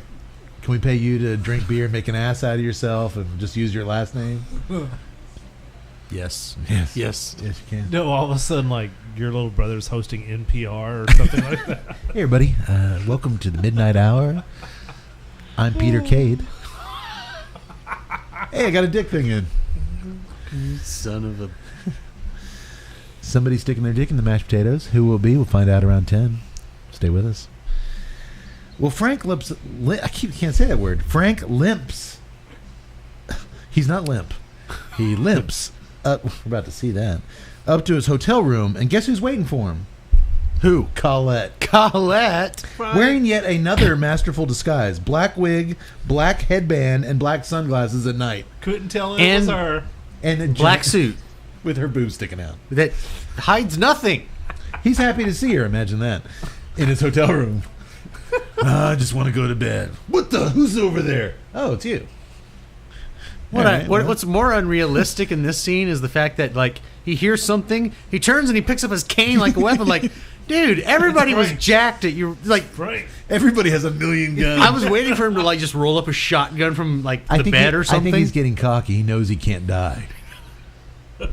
I'm cursed. I can't die. There's 16 assassins outside. What do you got, Frank? A Kleenex box. I've been stabbed 4 times. I'm gonna live. Well, he's happy to see her. He thought she was dead. They know each other. I've been hiding up in the mountains.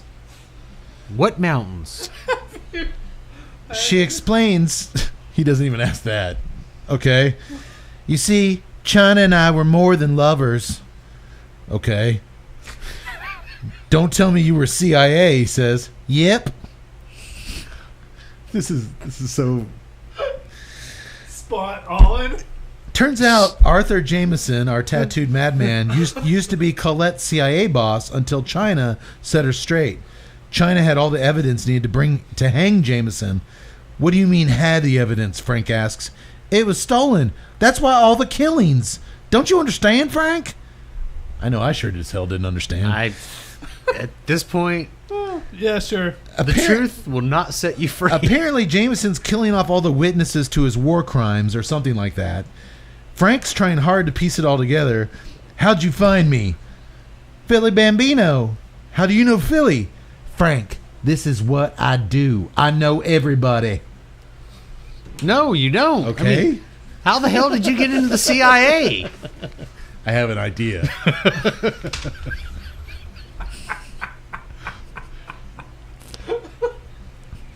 Does the CIA go under like just mostly undercover missions of espionage and Guy isn't hiring her for anything. I want to be in the CIA. Sure, come on in. Yeah, come on in.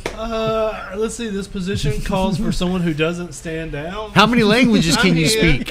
We need a master of disguise. We need someone to go deep undercover. Well, I don't know if I could do it. Been Doesn't in- matter. I've You been just come right undercover in. Before. I'd go deep undercover all the time. All right, you're in. Are we talking about a quilt or a duvet? Just quit talking. You're in. All right, window. Shut up. I already don't know how I'm going to sleep at night. I need someone who can climb walls, who can speak 7 languages. Well, you're in. That's it. She's the real deal, fellow. She's the real deal. She can find anybody. They agree to talk tomorrow when Frank has enough energy to get an erection. He's still tired. He's still pooped. So tired. Hey, you could have got one of those little Wang implants where you pump it up in your balls. But nowadays, he could have a full-blown penis. Thanks to Why- the why- Full miracle circle, boys. We're coming full circle. Miracle Wow. of silence. I mean, John Hopkins can give him a new Wang tomorrow.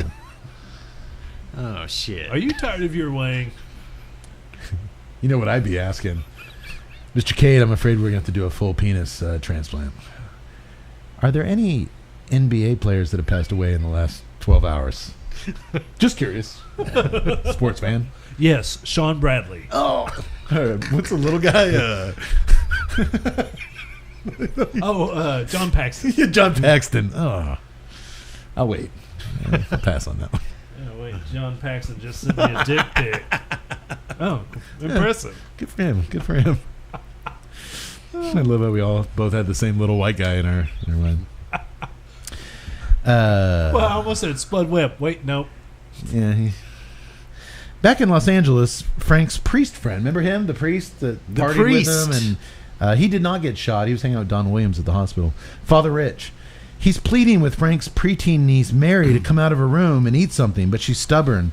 She is so concerned with what Uncle Frank is, if he's doing okay. She won't even come out and eat until she can see her beloved uncle. She may have been a worse actress than Anna Nicole. Well, Come out and eat, Mary. No! Well, she was like 10. I'll make you a sandwich. No! She was like 10, and this whole scene didn't need to be even in here. These scenes. I'm didn't sorry. need to be I'm in sorry here. that applies to. You just blew my mind with that phrase. Do you think when they were writing it though, like Once Joey again, Travolta and Ray Martino, and literally, needs- they're handing people flashcards. Say this line. Doesn't matter how you say it. We're just gonna edit it together to make semblance of a movie. Don't you get it, Frank? The killings. That's what the. I'm what is it? CIA. CIA. Don't you get it, Frank? CIA.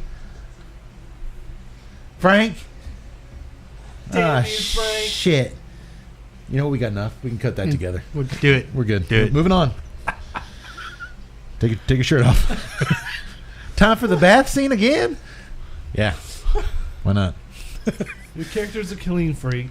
Outside Philly Bambino's Vegas mansion, Philly is warning Frank not to trust Colette. And get this, Philly's had some run-ins with Jameson, and he tells Frank the guy's a total maniac and to leave him to Philly's crew. But Frank says, I got to take him down myself. And then he summons Elvis, still wearing that fringe jacket, take me to see Colette. Elvis is just a little bitch. He does whatever anybody says. You got it, Frank. You got it, Frank. I still want that sweet, sweet fringe. God, that jacket was just glorious. Epic. Up in her mountain hideaway, a chalet? A chateau? Chalet. A chalet. She's staying at this beautiful cabin up in the... All of a sudden, we're out of like the desert and L.A. She and literally was staying in she's the staying mountains. up in the mountains. Frank questions Colette on why she can't extract the secret data from the disc. It seems as close as she and China were that she should have more information about all this. He's a little skeptical. Frank, remember, Philly's told him, don't trust her.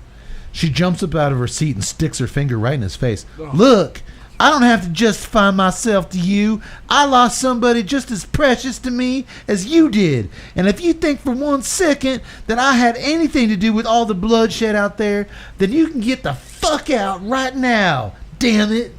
That scene was fantastic, but It was just, there was a pause where she sits down, looks up at Frank. Damn it, Frank. Just, oh, God, you're She's so so- no, horrible. She's so disappointed in I just that want to he- rewind horrible. about 10 seconds before that outburst. Because as she's showing Frank, I can't access the data, it then shows her typing. It actually showed her typing. 2 fingers. Literally, one finger on each hand. Pecking the keyboard. And I I'm think the like- screen showed you are unable to access this top secret data. I'm Like like- that came up on the screen. Oh shit! As I said before, the only scene that I actually believe in It this looks film like it's encrypted, Colette. Huh? is this scene. Does that mean hard to get to? If I was imagining Anna Nicole Smith using a computer, that was it. Yeah. Well, they didn't have the budget for a hand model to come in They afterwards. could have told her, just tap on all the keys. Just slap your hand. Dude, like Arnold. Fucking Arnold does keyboard. it all the time. It's But she like, literally... I'm going to type a 3-word password. Well, Frank apologizes. You know, he pushed her buttons. For this film? He just doesn't know what to. He just doesn't know what to think anymore. He can't sleep at night because when he closes his eyes, all he sees is Lupe. Yeah, that lasted until, like, next day. Yeah, well, Lupe's forgotten pretty fucking quick. I miss Lupe. All I could think of is Lupe. Look, dude. What we've Dude, been together now for 6 hours. Can I put my penis in you? Oh, he's strong enough to get an erection. Yeah. Look, it wasn't your fault. It was Jameson's, and that's why we have to flush this son of a bitch out. Man, how many times have we said that to each other over the years? Man, Yaks, it wasn't your fault. It was Jameson's. Literally. I don't know what it's been. It was last week at the pub. We gotta flush this shit out. Last week it was like, Yaks, we got to flush this shit out. Dude, don't worry about what happened outside. That was Jameson. It was always not you. Jameson. That was Jameson. I don't know. I thought she gave a little more. She had a little more spunk in this movie. All right, keep it clean. Wait, you're saying that now? I thought she was better in this than Skyscraper. Remember that scene in Skyscraper when she's in the skyscraper? Imagine that. And she's talking to somebody on the radio. I think it's like her husband or something. And he's like, "Well, there's no exit strategy right now. The terrorists have taken over." And she was like, "So what do you say? I spend the rest of my life here? I don't want to live here." And he's like, "No, I'm just saying you're stuck for now. Like, no, we're not talking." Like, it was like she was really confused. Like, "I don't want to live here in the skyscraper, Tom." And he's like, "No, first I of think all, they really just gave Anna you're Nicole breaking Smith character. some flashcards. I need you to say these 2 words. But it was like she was getting confused with like her real life. Like she really thought for a second that she was stuck in the skyscraper. I think, well, I mean, Maybe she was a little less beverages on set. Maybe and I think both of these movies are pretty much on par with each other. I don't know. I'm just going to go back to typing. which movie did you like better? Yes, can I see your lighter? I'm just going with Frank needs to apologize for this movie. We know why he was got that writing credit, because he wrote that shit in there for him to be on top of her. And that was it. Potentially. I like the other movie better. Did you? Yeah. Because the bad guy. The bad guy was so much more charismatic. It was the only thing. I'll say this: if I look at that movie and I'm like, "What redeems this movie?" The bad guy in that movie was a bad actor, but he brought something, and he You don't was like memorable. Jameson? No, He's memorable. He's not. It's just the most memorable thing about this movie is that damn lamp that keeps swinging over his head. That's the only thing. It was the fifth build in the cast. Lamp, played by himself. He was a pleasure to work with. All right, guys, we're all in the final. You slow down a little bit. I'm now getting about a little bit closer to the final third. Anything new? No, it's settled into that nice pocket and stayed there. All right. I'm going to wait for you to get a little bit further and I'll get back to it. Back in L.A., Benny and Louie put a bullet in the head of the nurse hit woman that tried to take out Frankie, wrap her up in cellophane, then call Jameson, and they tell him if he doesn't quit fucking with Frank Da Vinci, he's next. How'd they get his number? if they can call him, can't they find him? Well, also, if they can find his assassins and wrap them up in cellophane and put a bullet in their head, doesn't it? Hey, it's Benny and Louie. Benny and Louie are the top. We kind of see what numbnuts they are here in a little bit. Well, Jameson starts unraveling at this news. He makes some frantic phone calls demanding people find that damn disc or else he'll use his detailed files to bring them all down. My files are so detailed. Didn't you just shoot the shit out of your computer files, you asshole? No, he's got those big, thick, top secret the floppy disk. Oh, he's got those top secret files. That's right. He slams the phone I bet down. you the deeds are in there. You think he had the deeds in there? Who's going to take him out? Top assassins. Top men. Top He aside. slams the phone down, smokes some opium from the world's longest pipe. Oh my god, that was like. Is that your purpose? No, what's funny is that I was kind of watching Let me this. take a drag from my cigar. I was kind of watching this out of the side of my eye on this point, and I was like, "Oh, yeah, of course Jameson's going to be like." I thought he was like doing heroin, where he is like had the armband stretched he's out, holding a giant- and then I looked closer, and I was like, "Oh my god, that pipe!" It's a 3-foot pipe. He smokes some opium out of this giant fucking pipe. Gandalf is going, "Come on, man!" And then it's like a Lord of the Rings pipe. Then he lays down on his bed so a dominatrix can come in and pour hot candle wax on his back and whip his ass. Do it rough this time. The whole time, like put some muscle into it. A very generic version of the Doors, like the end is playing. It's like it's always like trippy lights. It's like, what the hell is that? That's Joey. That's Raymond Martino creating a memorable bad guy. That's what he does. Is it? I mean, I'm just... No, I was asking you. Is that Raymond Martino doing what I was he asking. We are questioning everything. Also, That's what Raymond Martino does. He gets you to question everything. Also in L.A., we join Father Rich as little preteen Mary's dripping hot wax. No, I'm just teasing. Father Rich has discovered that... Father Rich wouldn't be interested in that. No, he's Not in Little Mary. Not in Little Mary. Little Michael. That's another story. Oh! Get him a little bowl of Foster Vazoo. He'd be fine. You want some meatballs, Michael? No. So John Travolta's on set. Hey, I heard there was some... Oh, gotta go. Hey, what if Peter was there? Jesus Christ, this pasta vazol steaming hot. You trying to kill me? No. That would be overreaction, No, guy. that's- Just yes. Kill Peter. I'm sorry. I'm sorry, you need to beat Peter. He's dead. I'll beat Peter to death later tonight when you guys are not around. I'll strangle that little bastard. Also in L.A., Father Rich has discovered that Frank's niece, Mary, has run away to find her Uncle Frank. Did y'all care at all about Mary's character? No, this scene should not have even been in Have here. you guys ever had hot candle wax dripped on you by a dominatrix? Or anybody else, for that matter? Ooh, those were two extremely uncomfortably long pauses. I'm just saying, on the Travis Tritt tour, things happen. Did Trace Atkins touch you? Oh, shit. I'm Trace Atkins. When I'm driving down the highway and I pass the Yankee Candle Company, I stop in for one of my favorite holiday scents, pumpkin pie. Then I light it up and I drip it all over Tuttle's subtle little butt cheeks. Where was I in the script? Case Tractor. You know what, Trace? Let's take 10. I brought my own. Who's this Tuttle character? Gotta go. Well, Trace, we're happy that you brought your own friend's jacket. Never leave it except 1996. Let my buddy Elvis borrow it.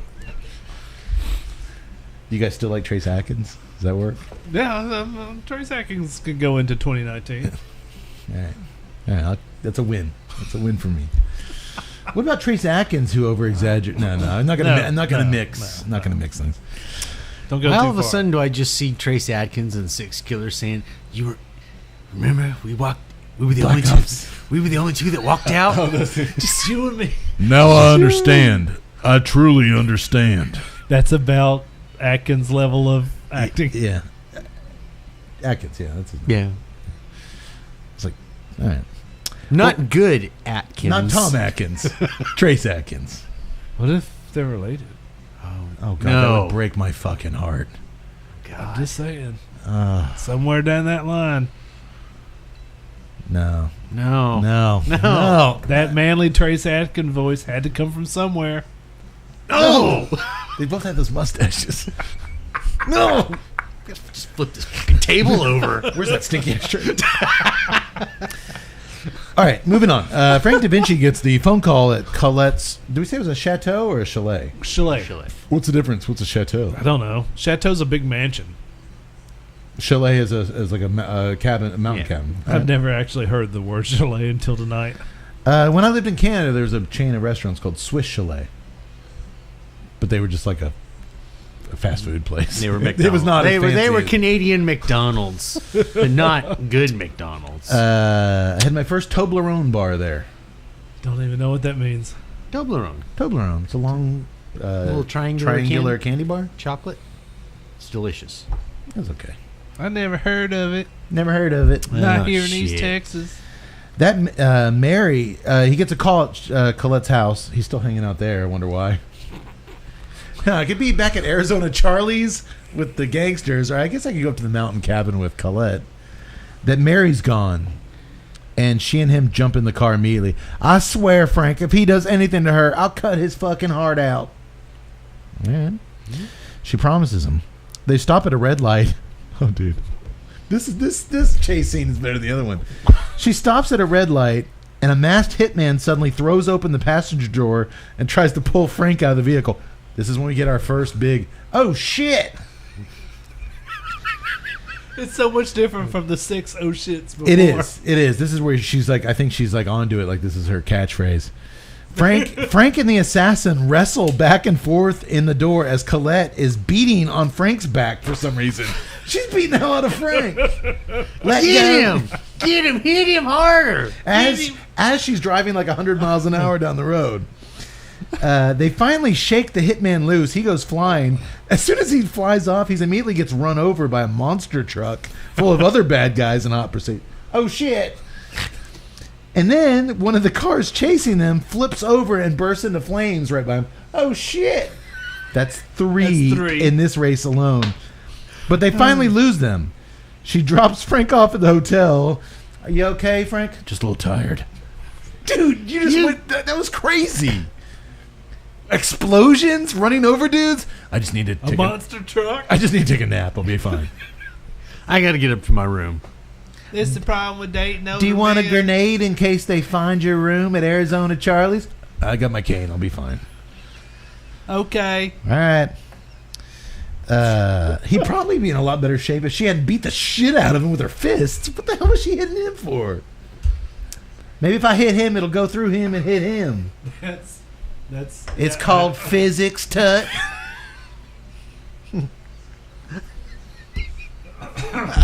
Objects in motion, stay in motion.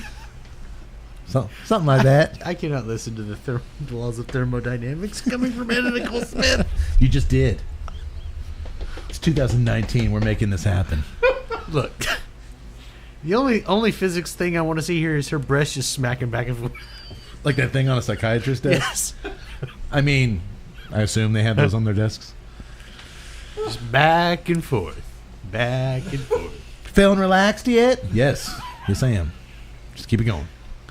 Up here, but not so much down here. Very tense. At the casino bar, you're the one that wanted to make love, silly.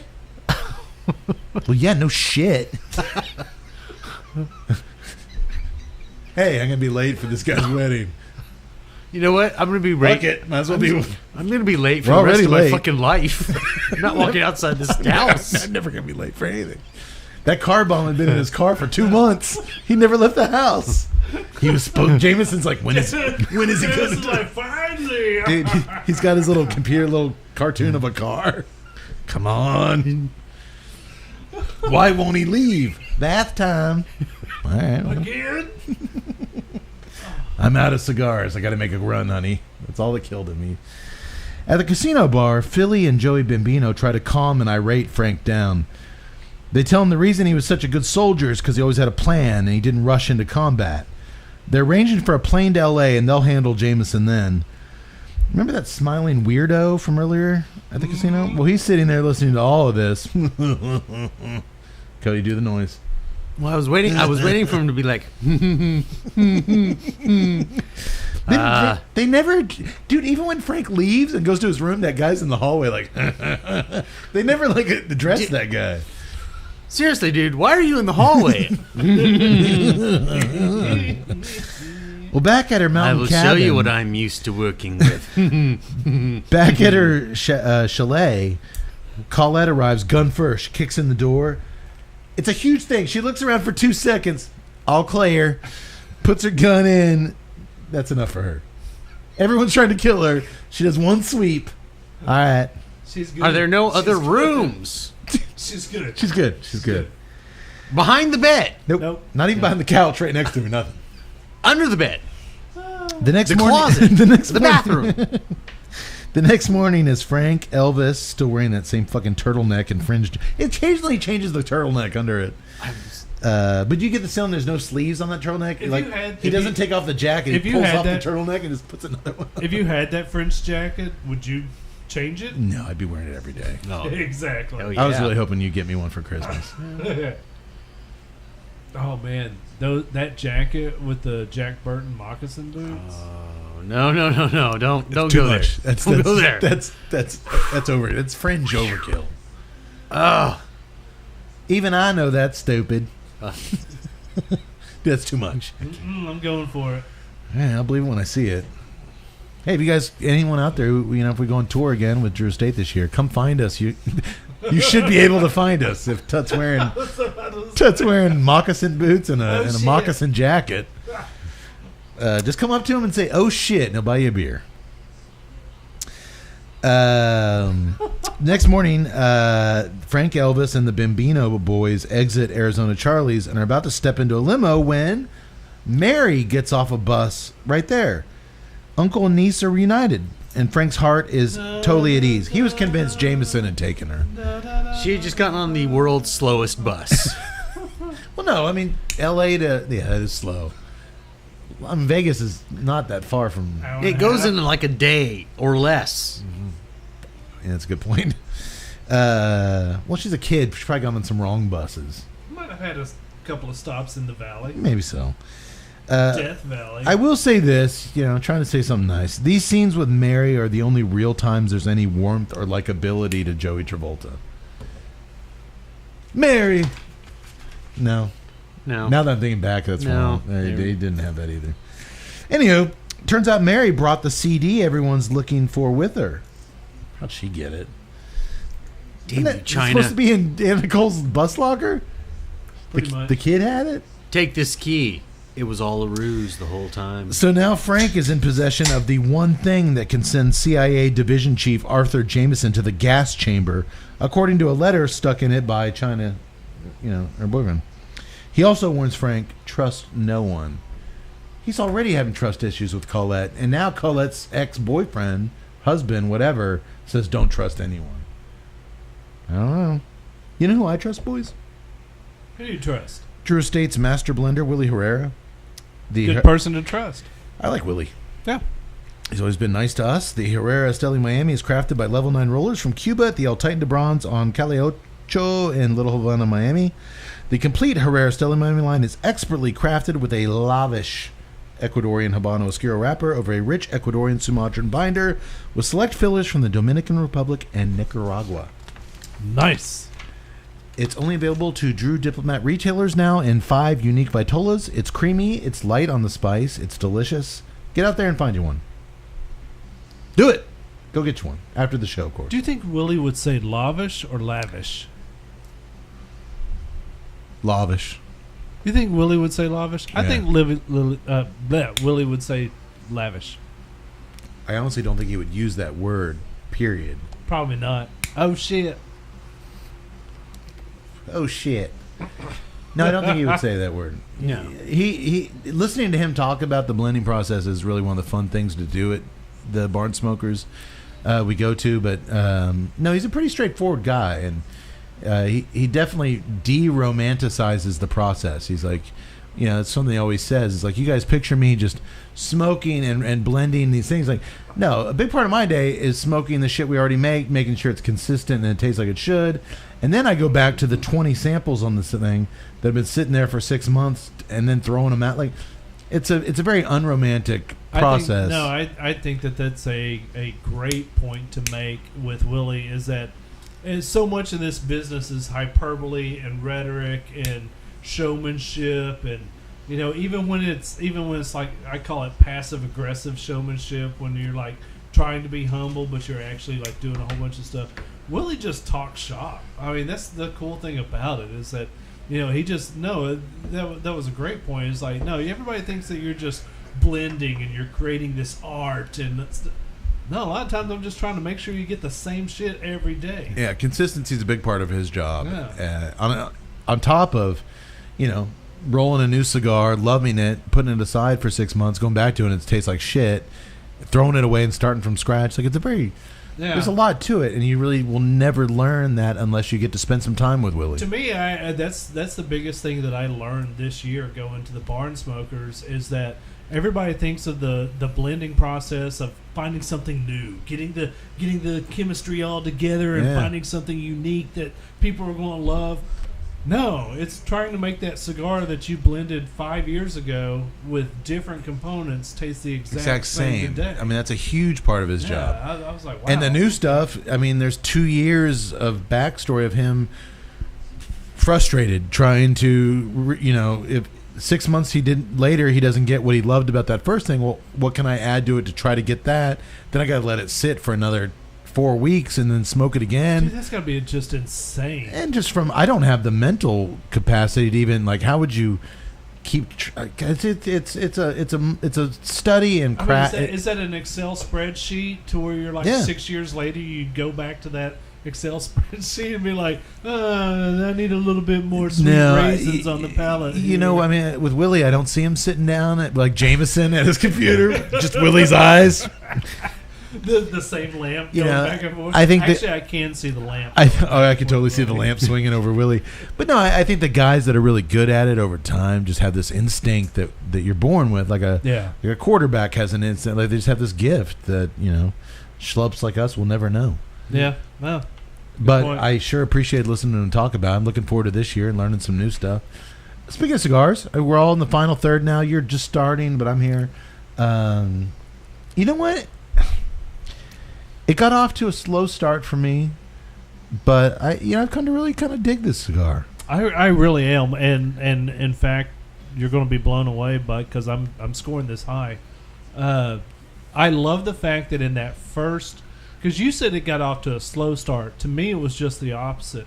It got off to a soft, strength-wise start, but the transitions all through the first half were kind of quick, and then it got really complex, especially after that first third, to where there was a lot of stuff going on. That middle section was crazy. And then it just stopped, and it was like, this is what you have now. Yeah. And we're going to keep this profile consistent. And it was just, to me, I mean, I don't know if that was the intent. If that was the intent, well done. Oh, well done. Well done. Oh shit! Oh shit! Well done. I mean, because that is. It really was because that spice. Remember like when we were at the midway point? I'm like, Yeah. holy shit! I'm getting the Yeah. pepper out of it. It's gone. Yeah. I mean, totally gone. I'm now back to the earth and a little bit of that the nuttiness in the nose. I'm getting some of the chocolate that was there at the beginning is now there with that leather in the end. Yes. Yes. Um, Actually, I missed the chocolate in the beginning, but I've got the chocolate in the last third. the only thing I didn't get from you guys was the sweetness, but I don't care. For me, That's been the number one thing here. I don't know what it is with this cigar, but it has been solid that's crazy this because whole like time. I recognized it, but it was like on the back of the palate. But to me, it wasn't like that prevalent in your face. It was just very subtle. This cigar has been that flavor this whole time. That's awesome though, because I mean, no, it is, but I'm like, so you're getting all that other stuff through the nose and just sweetness. yeah, I mean, like I said, that the pepper has been just there in the retro hail. I'm not. Wait a minute. Is that a Jolly Rancher in your mouth? It is. You son of a bitch. Are you looking at his scores? I totally am. He's our toughest critic. Yeah, he is. He's a tough critic. It's really good. Everything thus far, but I mean, Ben's going to change his deal to where, like, I think it was 2017. It was like, oh man, I hate sending our cigars to Tuttle. He's tough. Now he's going to be like 2019. Oh God, Cody's going to smoke it. He's a tough one. You guys want to talk price? Shit. You guys want to talk price point? I think we should. yes. I think we're good there. Okay.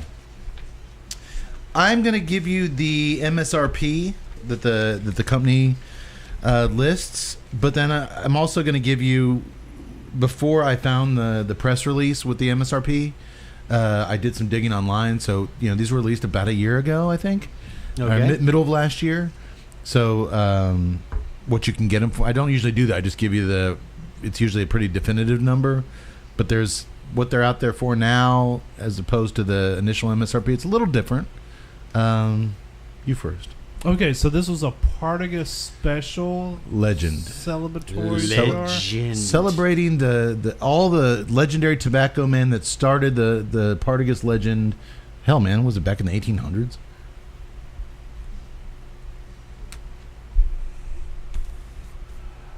$16.50. That's odd. Tut coming out hard. I got another penis thing in there. No. I was just said that's odd because I was going to say like 1550. Really? 1650, 1550. We're totally off. It's 650. I'm gonna say 1450. You son of a. MSRP on this when it was released was $14.49. Okay. $2 less than Tut guessed, $1 less than you. When I was trying to find some current pricing on these, if you're a competitive shopper and you do some digging, get them from around $12.50. That's odd because Dude, if you can pick it up for $12.50, that's a great cigar. I was going to change my Or, I mean, price to yeah. $11.39. You son of a bitch. But I mean, you said $16.50 and came in at $14.50. I mean, that you got to be, came in less than what you thought. Yeah, but still, I don't know, like $14.50. That's expensive. It's expensive, but you also said it took you on a. Oh no! And you're still puffing. No. 2 hours in. Yeah.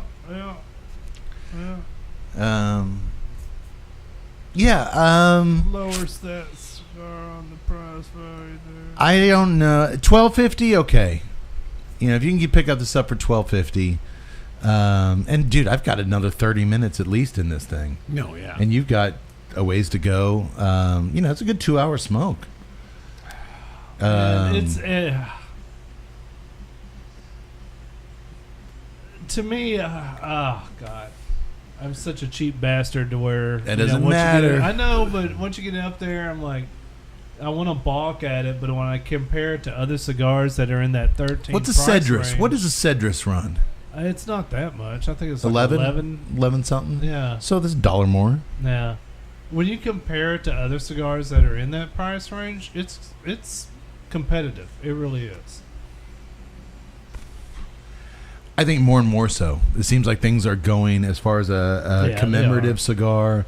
More and more companies are going to that well as the brand gets older. Yeah. I think that's kind of right middle. I mean, you've got like the Hoya, our number one cigar last year, the Decados, and that's $20. Yeah.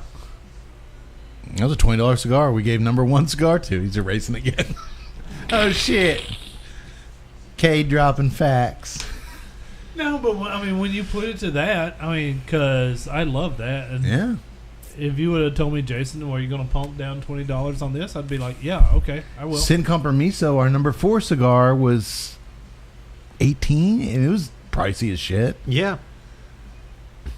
We ranked a lot of really pricey cigars high last year. I thought you were about to say, we drank a lot of shit, and I just totally glossed over that $18 mark. I forget what Sin Compromiso is, but it was a very high price point. Yes. All right. I mean, it, it's got a lot of aged tobacco. The Palata Cubana from. All right. I'll put you at least. I'm not trying to sway. I'm just saying. No, that's a good point. I mean, there's a lot of stuff that I know that we've loved, and I know that I have loved. If a brand like Partagas, who's been around, Cuban from forever, then 1845. What is that? What the date was? Yes. And then now they've been in the States as an American non-Cuban brand, along with General does, like I said, Macanudo, Romeo and Julieta, Monte Cristo, Punch, all the Cuban brands. They bring them over here. They redo the brands to not have Cuban tobacco in them. If they're going to make something that's stacking up against, because I smoked Partagas Black when I was a newbie cigar smoker. That was my go-to dark cigar for years. I have a box of them. In my humidor Partagas Black was one of my go-tos. It's like a $6 Churchill. Yeah. But man, I smoked the hell out of those things. I still love the Partagas Black. If they're doing something special and they want to be just out, punches are well priced. Monte Cristos, I think the General Monte Cristos are kind of a little high for what you get. I know we like the Texas edition Monte Cristo. We've had a couple of them on the show that we enjoyed. Texas, I think, was like $12.50, and that was before cigars were like really cracking that double-digit mark. Yeah. I'll say this blows the Texas edition away. It doesn't even compare. We had some other Monte. You're right. I was a fan of the Texas edition. We had some other Monte Cristos on the show. It was our butter cigar. We got butter off of it. I think it was like a $7 cigar. No, I mean, you can get. I didn't get the butter off that. You son that of a was. bitch. Thanks. We got the butter on that. Sorry, I didn't mean to rub butter in your face. Oh shit. Take a drink. You'll be fine. But I mean, the general stuff is generally. The general stuff, other than Monte Cristo, the Romeo and Juliets, the general stuff is from General is fairly reasonably priced. Yeah. So this is definitely a boost for them. But then again, I smoked quite a few other Partagases. They do a double Oscuro, which I'm a big Oscuro fan. Not up to the black. They have a couple other ones that just never really did it for me. I really like this cigar. I like it a lot. I'll say this, despite my cheapness, I would definitely advise people go try it because it is a flavor bomb. It's very flavorful. It's Would nice. you say it's a journey through tobacco history? It's a tobacco voyage. Yax, what's the difference between a voyage and a journey? Nothing. Absolutely nothing. I would think that a voyage would have like better luggage. Luggage? Luggage is the central preoccupation of my life. You like luggage? I do. I'm sorry. Sorry. No, that's baggage. No, that was Joe versus the Volcano. One of the best characters in cinema history. Oh, and I missed the reference. Oh. I was like, baggage, Yax. That's what you have. Baggage, not luggage. Easy, train wreck. This is not your station. Is that a quote too? I don't know, but it was pretty damn funny. What was that from? I don't know, but it's fucking awesome. It is pretty damn awesome. I'm going to do that as a Yak Boy original. I'll stick my dick in your mashed potatoes later. You did bring mashed potatoes? Is that what you said? Yes, I did. Where are they? they're here. I don't believe you. I don't believe you at all. All right. Okay. Well, we're fan. Well, hey, you know what? I'm not even going to come back to it. If you got anything more, let me know. I think that's pretty much it. In the very last nub, you do get a little bit of a strength bump. One last. It does come back a little bit. Starting to come back a little bit. One last little hoorah. One last. Oh shit. We've been saying it for what, 4 years now? 3 years? Don't give us a boring cigar. This thing is not boring. And Not this at beer all. is not boring. It is not. This beer is fantastic. Yes. It is. It is so creepy because it's out of my wheelhouse. It It is. is not something that I would have been like, oh, this You're- is a total beer. January, it's cold out. It's not honey, orange, citrus weather. It is just killing it tonight. No, I would not like walking down the beer aisle. I would not be like, that's the one for me. Yeah, I would never. This is actually, I mean, incredibly flavorful. I know what I But know. and like I said, I think the combination of the flavors and the fact that it has no hoppiness is actually more interesting with this cigar. Oh, I think it's done great with the cigar. Because I was like, I mean, just the I think the flavors alone. Because like I said, you know, they threw in citrus, they threw in honey, they threw in sugar, Vanilla. Mexican vanilla. Mexican. Sorry, Mexican. sorry, Trump. If he builds that wall, are we still gonna be getting Mexican vanilla in our beers? Yes. I don't know about that. I don't want to The lose. man I has don't want to enough lose that. The man has enough difficulty building hotels. Do you think he's going to build a wall? Come on. We'll see. Well, I will say this. I think the combination is actually quite nice because the Mexican vanilla and that honey, I think that's what's accenting the peanutty aspects of the cigar. I think that's what's Cashew. really cashew. I think that's what's bringing out the nuts. It could. I That's what's letting the don't nuts know where hang this out. conversation is going anymore. I'll determine what's bringing out the nuts around here. HopFusion is like, we were so wanting to use your video until we got to the nuts part. You know what though? This is my favorite pairing in a long time. It really is. It is. These guys are synchronicity, man. It's And working. I think, it's like you said, you know, the Don't- sweetness. Don't do that. the I sweetness knew the on minute I cigar- said synchronicity, he was going to go off. Sorry. Fuck you, Sting. No. Okay. All right. Well, like I said, anything crazy happens, let me know. I'm gonna just leave it at that. Great beer, really good cigar. Really good. Yeah, good way to start the year, boys. Yeah. And we got to finish this movie, I Oh, guess. God. Oh. No shit. Do we? Oh shit! You boys ready to finish this movie? Alright. Did you get another coat Yes, I did. on top of your hoodie? Yes, I did. It's like 50 degrees outside. No, it's like in the 40s. Ugh. Pussies. Dude, I got thermals Oh, you on. put another coat on.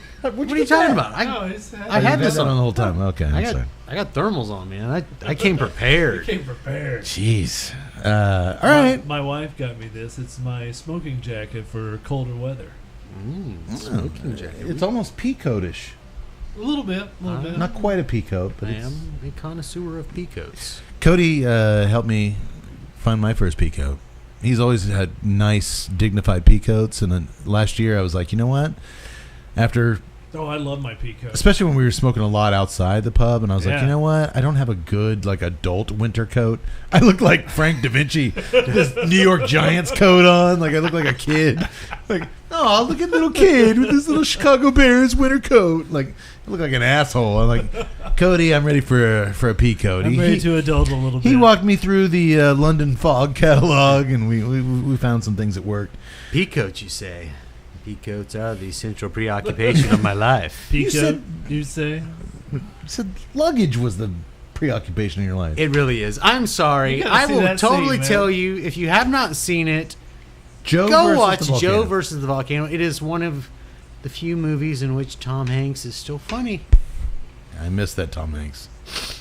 We'll To me, always his last miss Tom funny. to me funny his, Tom to Hanks. me his last good movie was Dragnet. Oh man, he's- that is pretty good. fantastic. That Yeah. to me is Tom Hanks' peak. I like Bachelor Party. I like Dragnet. Turn Hooch had a few moments, Oh yeah. but after Philadelphia, man, boo. I like Tom Hanks. He's never done anything good since. I like Tom Hanks. Actually, you know what? I enjoyed Castaway for what he did as a. You think Anna Nicole could have pulled that off? No. Yes. Oh shit, Wilson. What- Come here. Well, I mean, I've got 2 Wilsons. I'm just saying. She could have floated to safety. I don't need to build a raft. Shit. Oh shit, sharks. Here we go. I'll backstroke Well, it. you know, if she once she got out into the ocean, she's like, "Oh man, you know what? I could float anyways. I don't know why I didn't do this years ago." That shot with the whale. It's just her on her back. It's like 2 seals sitting on each boob. All you would see is that whale. You would see a whale breaching, like, "Oh shit!" Y'all see that? The sailors are like, The sailor's like, oh shit. should we bring her on board? What do you think, asshole? Well, speaking of Nicole, the next morning Colette drives away from her cabin just as Benny and Louie, who've been guarding her cabin outside, get shot in the back of the head. They were sleeping. They weren't guarding anything. They were asleep all night. Well, why wouldn't they be? Benny and I'm Louie. sure they were probably furiously masturbating over after seeing her. It's true. So tired. They get bullets to their domes. That's what. Isn't that the mob talk? Yes. Bullet to the dome. Right in the grape. We're gonna go I with think it. that's what Cypress Hill would say. It was Bullets in the dome. Bullets in the dome. 2 in the grape. Yeah, all right. That's enough. Do you guys? 2 in the grape. Yeah. All right. He's DJ Muggs over there. You got it. We're doing it. 2-2. All right. Is that a character you want to see explored in 2019? Yes. Our Cypress Hill, where I say something and he just says it again in that voice. Says it again. We should gotta get Joe on for that show. Oh, We have a friend who's his whole life is based around Cypress Hill. it pretty much is. He can Okay. do it. Well, they get bullets to their domes. Clack clack goes the gun. Back at Philly Bambino's mansion. Watson didn't jump. Back at Philly's Bambino's mansion, he's warning Frank. This is getting redundant. He still doesn't trust Colette. There's no record of her existence anywhere, including top secret CIA files, which Philly Bambino has access to. Well, of course they're not in there because freaking Jameson has them all. Hey, Jameson has those top secret files. We saw they were stamped top secret. Exactly. Because in that digital age, we still use stamps.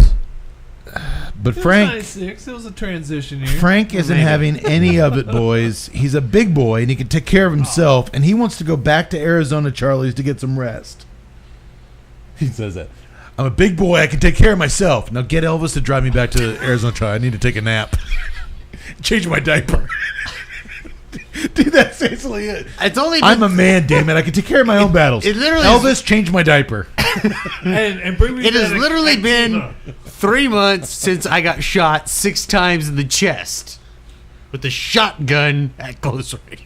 I was about to say that was a shotgun that took him down. Dude, he got shot 6 times. Give the man a break. Doctor, should he be transferred to some Arizona Charlie's in Las Vegas? It's literally not too early to tell. We You really shouldn't need to touch get this Cody guy. a stethoscope so he can fill in for the doc when he's... Or Dr. Harris, maybe he could show up. I haven't seen him in Just anything. saying. I mean, they should have asked. We have to take him to protect him. He's gonna die. He literally. He's Doc, totally you just don't know Frank. You stopped don't know Frank. the assassin. I would have loved to see that if Dr. Harris went outside the hospital with him and saw that cargo van. So do you guys have like IVs or like anything? It's like an old ice cream truck. Like, really? We We're have gonna get him a bowl of pasta vazul. He'll be fine. We have to keep him hidden.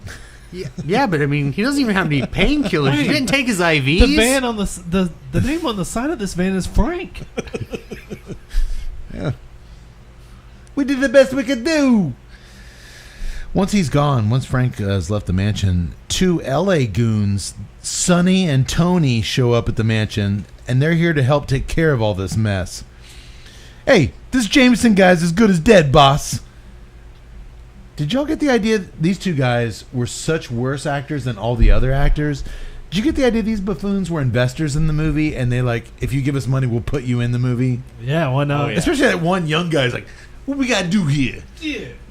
Come on, boy. Hey, yo, Philly, I want to kill somebody. Don't worry about it. Forget about it. It's Oh, Scooby-Doo. God, they were so bad.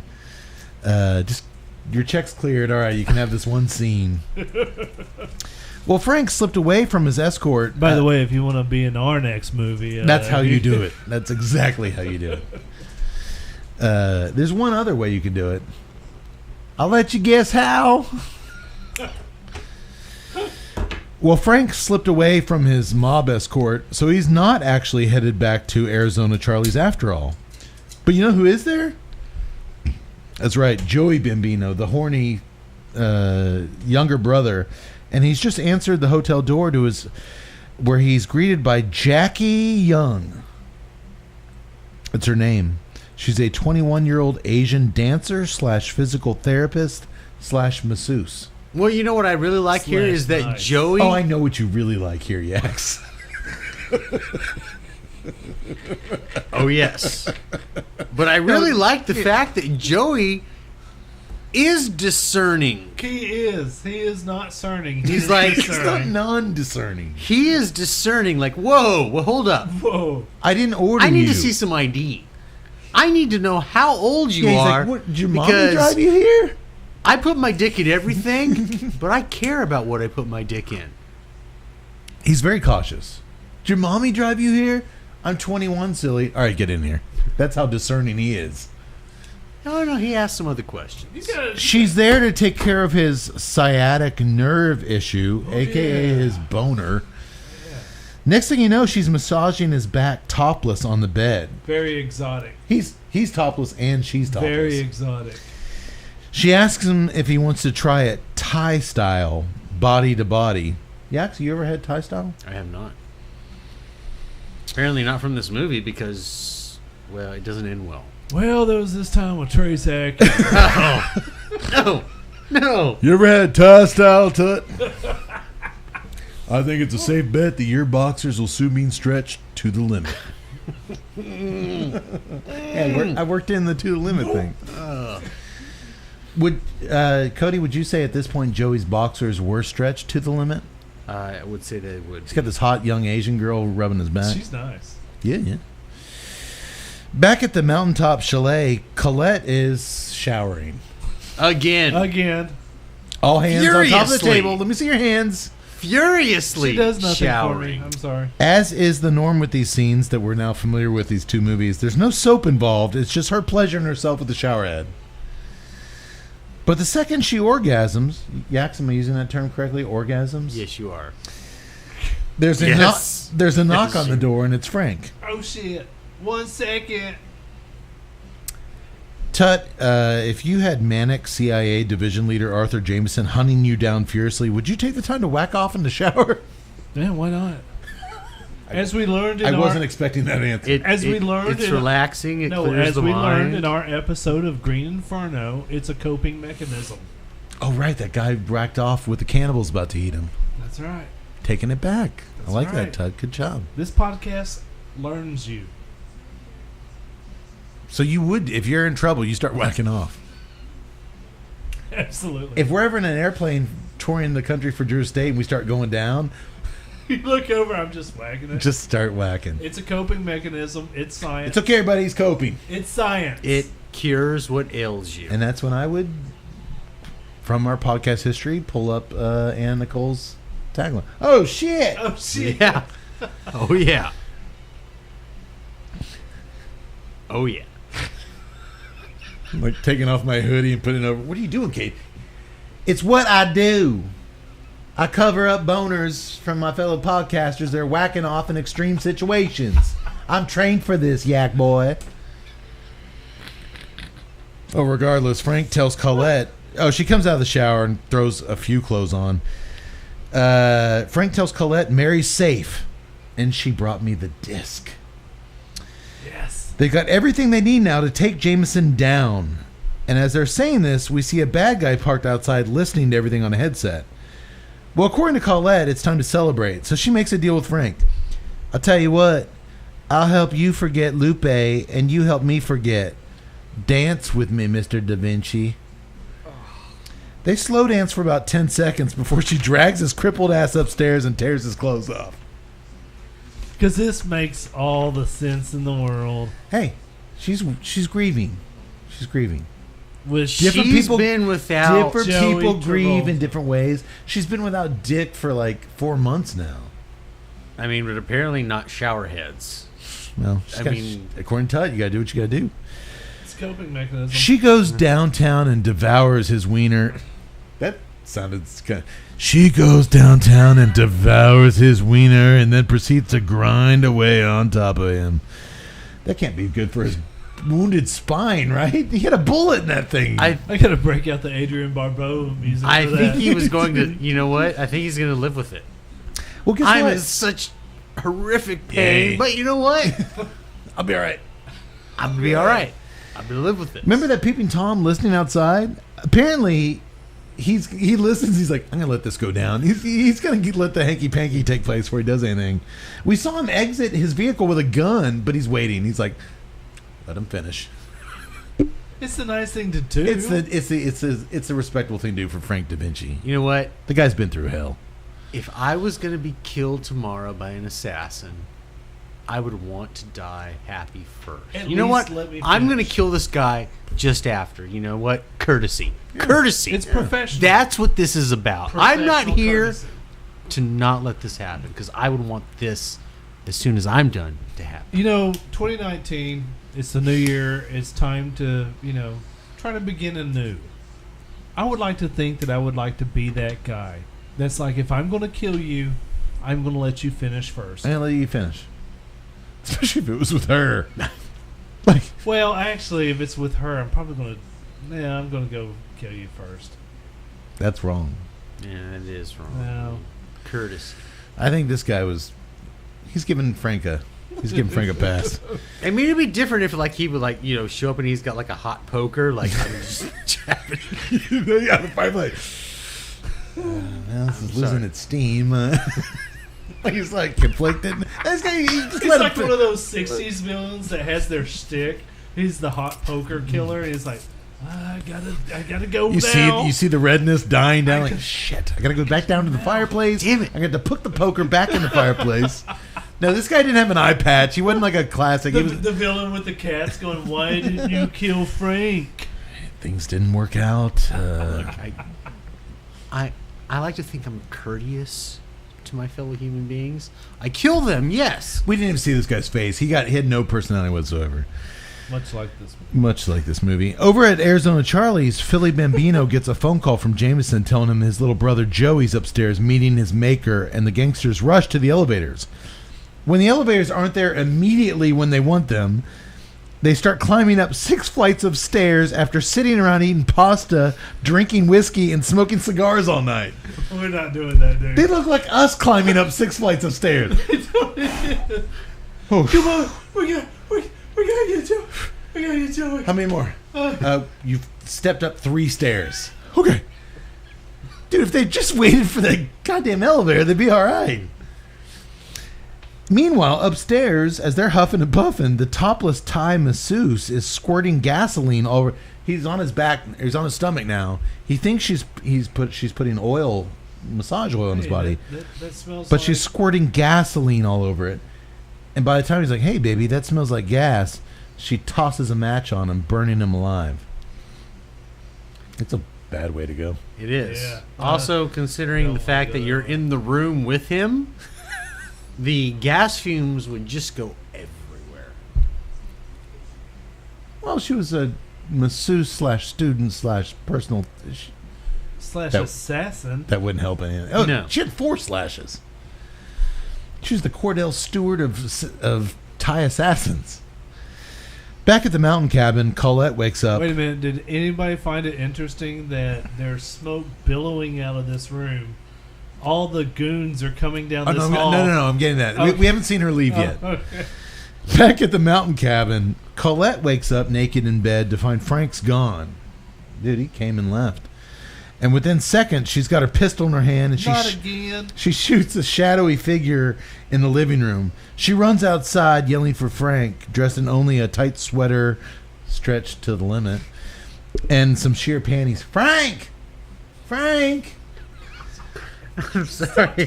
And we see Frank. Her voice at that point is like gravel. And we see Frank running away through the snow. And I'm at this point, I'm like, is he running away because he thinks she's a bad guy, or like he just can't take that voice anymore? I fucked that. Like, my patience is to the limit. I got 9 lives, and I used like 6 of them in that bedroom. He finds Benny and Louie. Remember them? Their car's still there. He wipes off the snow, and he takes off with the disc. Colette grabs her phone, the Zach Morris Saved by the Bell phone with the giant antenna. Chief Jameson, it's Colette. Oh, snap. What? I didn't see that coming. Nah. She calls Jameson. Didn't see that coming, did you? China was right. Don't trust anybody. He knew. Did y'all see that coming? He knew. I'm being honest right now. As a cinema viewer, as you're watching this movie, did you have any kind of reaction to that twist? Like, oh, I didn't see that coming. No, not really. As a cinema viewer, I had checked out probably about 45 minutes into this movie. I'm not even sure I made it 45 minutes into it. So that didn't, like, turn your guys' heads upside down that she Not was really. calling Jameson. I was just going like, eh. All right. Wait, actually, I think I might have paused it to see how much further I have to go. Okay. Well, I don't all know. right. Let's ask China. She's a spy. You can't trust her. I could live with that. All right, well. She's gonna turn on you and kill you The next morning, with her breasts. I mean, am I gonna suffocate to death? Because it's a good death. he was warned several times. You know what? I'm living a bad life. I'm But doing bad things. Kudos for him. He got a taste and he ran for it in the woods in the snow. If I die because she kills me with her breasts, I'm gonna be okay. What a way to go. That's the way I look at it. The next morning at I'm the sorry. As soon as she started talking, I'd probably be out there too. Once again, there's no talking during sexy time. No talking. do I need to go during back in my sexy notes? time. She goes downtown and devours his wiener. Okay. All right. Yeah. that's good what call. that's how it started. Good call. Yeah. The next morning at the no, I don't need to do that voice. I mean, here. let's face it. Let's look at Frank. Oh, Lupe, I miss her so much. He wasn't missing Lupe that morning. That was literally yesterday. I'm sorry, I can't do anything to Lupe. I can't do anything. All I for ever think Lupe. about is her. Yesterday. Let me What are give you doing some- today, Frank? Let me give you something to think about, Frank. I can take your mind off That's Lupe. what she says. You make me forget about China, I'll make you forget about Lupe. Okay. It's going to make me forget about your voice. And your bad acting. Again, if I can jump back to the top of my notes, she goes downtown and devours his If- wiener. If only there was some way I could make her stop talking. If there was something I could put in her mouth to make her stop talking. Maybe I'll go back to the top of my notes. She goes downtown and devours his wiener. That's how he did Oh. it. That's how I forgot Lupe. Although I'd watched that wedding scene a couple times, she wasn't really that into him. Lupe. I think she's into his art collection. Remember? We forget he's an art collector. He's an art collector. You never saw any I don't piece think of that's a art. lucrative. No. Okay, I'm sorry. How is that a lucrative? I collect art. Do you sell art? No, I collect it. How's that make you money? Why do you have all these Native American friends that carry machine guns everywhere? Look, we're reaching here. The next morning at the mob mansion, Philly Bambino sits in silence. His wife brings him a package that was just delivered to him, and before she leaves, she tells him, "You find that fucker Jameson, and you cut off his balls."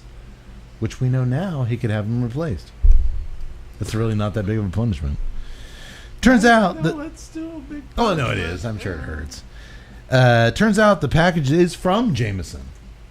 And includes, again, these people can find each other just fine with mail and telephone calls, but they can't find the actual people. And includes a videotape of Philly shooting a senator in the back of the head who tried to shake him down for 50 large before approving a new gaming license. What? 50 large, that is mob talk for 50,000 G's. G's is mob talk for $50,000. That's when you're supposed to do Cypress Hill. 50,000 G's! 50K? Jameson wants to exchange the disc for the only remaining copy of the videotape. Only a copy of the videotape. When is that ever the only copy you hand never. over? It's never the only copy. He wouldn't lie about that. Just then, Frank shows up. Philly says, we both kill for different reasons. Philly says, you kill for your country, I killed for what's best for my family, and Jameson fucked us both. Well, Frank says, let's fuck him right back. I will enter you. We're going to hold him down and enter Jameson. No, that did not happen. I will fuck you. I'll be by with my Yankee candles. Trace Atkins is there? I'm going to come by with a 9-tail whip and a scented candle that'll blow your mind. It's called Christmas Wreath, and it takes me back to the holidays in Tennessee when I spent with my old grandma's house. I like to drip it on Jameson's body as I stick a pinky finger up his butthole. When I was bad, my grandmother used to make me go out and cut a switch, and she would slap that across my back. Wait. That's the only way I can achieve an erection these days. Going back to those precious memories of Grandma and that Yankee scented candle. Brought to you by Case Track. Again, Trace, this is like the worst cross promotion ever. Nobody's buying tractors and candles. Come on, man. Actually, there's like two farmers going, oh, I'll buy that tractor. I'll buy that tractor. I'll buy that candle for $1. We then cut to an abandoned... Dude, this is weird. Abandoned old western town. Yeah, this is weird. Abandoned old western town for a final showdown. Well, it's a final showdown. You got to have an old western town. Frank meets Colette in the middle of the dirt Main Street Road. They both got like 6-shooters on. Like, all of a sudden it's a western. She tells him, I'm still on your side. I'm only doing this to flush Jameson out by bringing him the disc. It's hard to believe. Frank tells her, if you're telling the truth, Jameson's going to kill you. And she assures him it's a risk she's willing to take. Did y'all believe her that she was actually still against Jameson, even though that phone call? Yes. Yes, I did. Y'all thought she was still good? I thought she was still good. Okay. I didn't know. She's got to go for revenge. I didn't know where she stood at this He point. took China away. Her lover. Her lover. Her confidant. My confidant. What does that mean? It hurts when you say that. Well, as soon as Frank hands her the disc, which he could have easily made a copy of that disc, right? Yes. The guy's making copies of his. I'm sorry, It's the first thing 1995. you do- CD burners are so rampant at You this can point. make copies of The first discs. thing you do, you're like, oh, top secret disc. Let's make a copy of it. Well, he said it was the only copy of that VHS tape. I'm gonna have to trust his word on it. Oh, really? The weird guy smoking opium out of the 4-foot pipe, getting candle wax stripped on him, feeling the chick's boobs before he strangles her with her bra? He seems trustworthy. He's a man of his word. Oh, guess what? Some masked men then knock her out and a huge gun battle erupts. But guess what? Don Williams is there. Elvis is there. Don Williams. Hey, Elvis has traded finally his fringe jacket for some green fatigues. He's shooting up all sorts. You wanted to see him shoot up shit in that moccasin jacket. Dude, I'm talking. If Why this would movie, you take off the sweet fringe jacket? I'm It saying- has protected I'm you. saying in this day, if this were remade today, fringe jacket, 120 frames per second in 4K glory with fringe just slowly. Boom, John Wick style. You see bullets like shoot the fringe off. Oh, like, let's go woo! Let's dude, go. he woo. looks at it when a piece of fringe gets shot off. Like, no. Let's go woo with like 3 Doves? dozen doves. The coming doves like come out of the fringe jacket. Just. Yes, I would do that. That's how epic this fucking jacket was. Are those pigeons? We No, brought they're in doves. brought in John Woo for 3 minutes of Well, film. we got in John Wang. He's cheaper, and those are pigeons. He You shit like on my. John Are Woo? they- We have Are they John good Woo. pigeons? We have I John said they were Wang. pigeons. He those pigeons pooped on my boobs. Just keep filming. Keep rolling. This is back when we still have film. Cars are exploding. Well, first of all, mobsters are coming out of nowhere. All Jameson's killer army. Cars are exploding right and left. Frank is fighting a dude who's on fire with his cane. That scene, like there's another dude on fire, and Frank is just beating him with his cane. It's pandemonium. I kept waiting for that random cowboy to jump out again. Like, I'm still alive. Dude, Don Williams, like, not for long. I should have finished you the first time. Rest in pieces. Why do I keep coming back here? What am I doing here? The Mexican cowboy sounds a lot like Trace Atkins. Which he did, if you listen closely. Do you think he just showed up on the wrong day of filming? Do you think he was like an extra? He was supposed to just stand around and like, fucking give it. oh, everybody's doing stuff. I guess I should.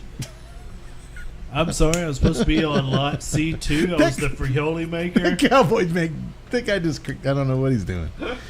Eventually, the mob wins. They win the shootout, but not before. I'm sorry. Well, the mob. Yeah, it's weird saying the good guys. The mob win, but the mob is the good guys. They win the shootout, but not before Jameson kidnaps Philly Bambino.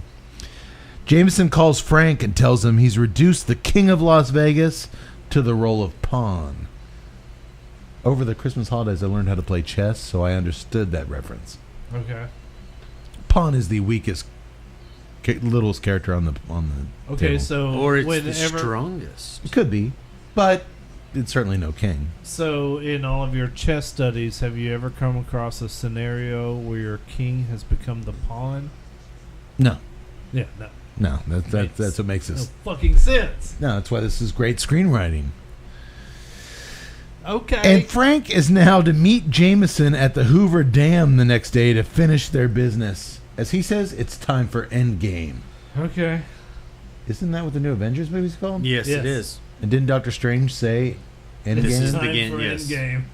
It's time for Endgame. Stolen from To the Limit. That's when all of a sudden Scarlett Johansson suddenly affects. Thanos wouldn't have destroyed half the universe if If Anna Nicole Smith was still alive, she would be in those Avengers movies.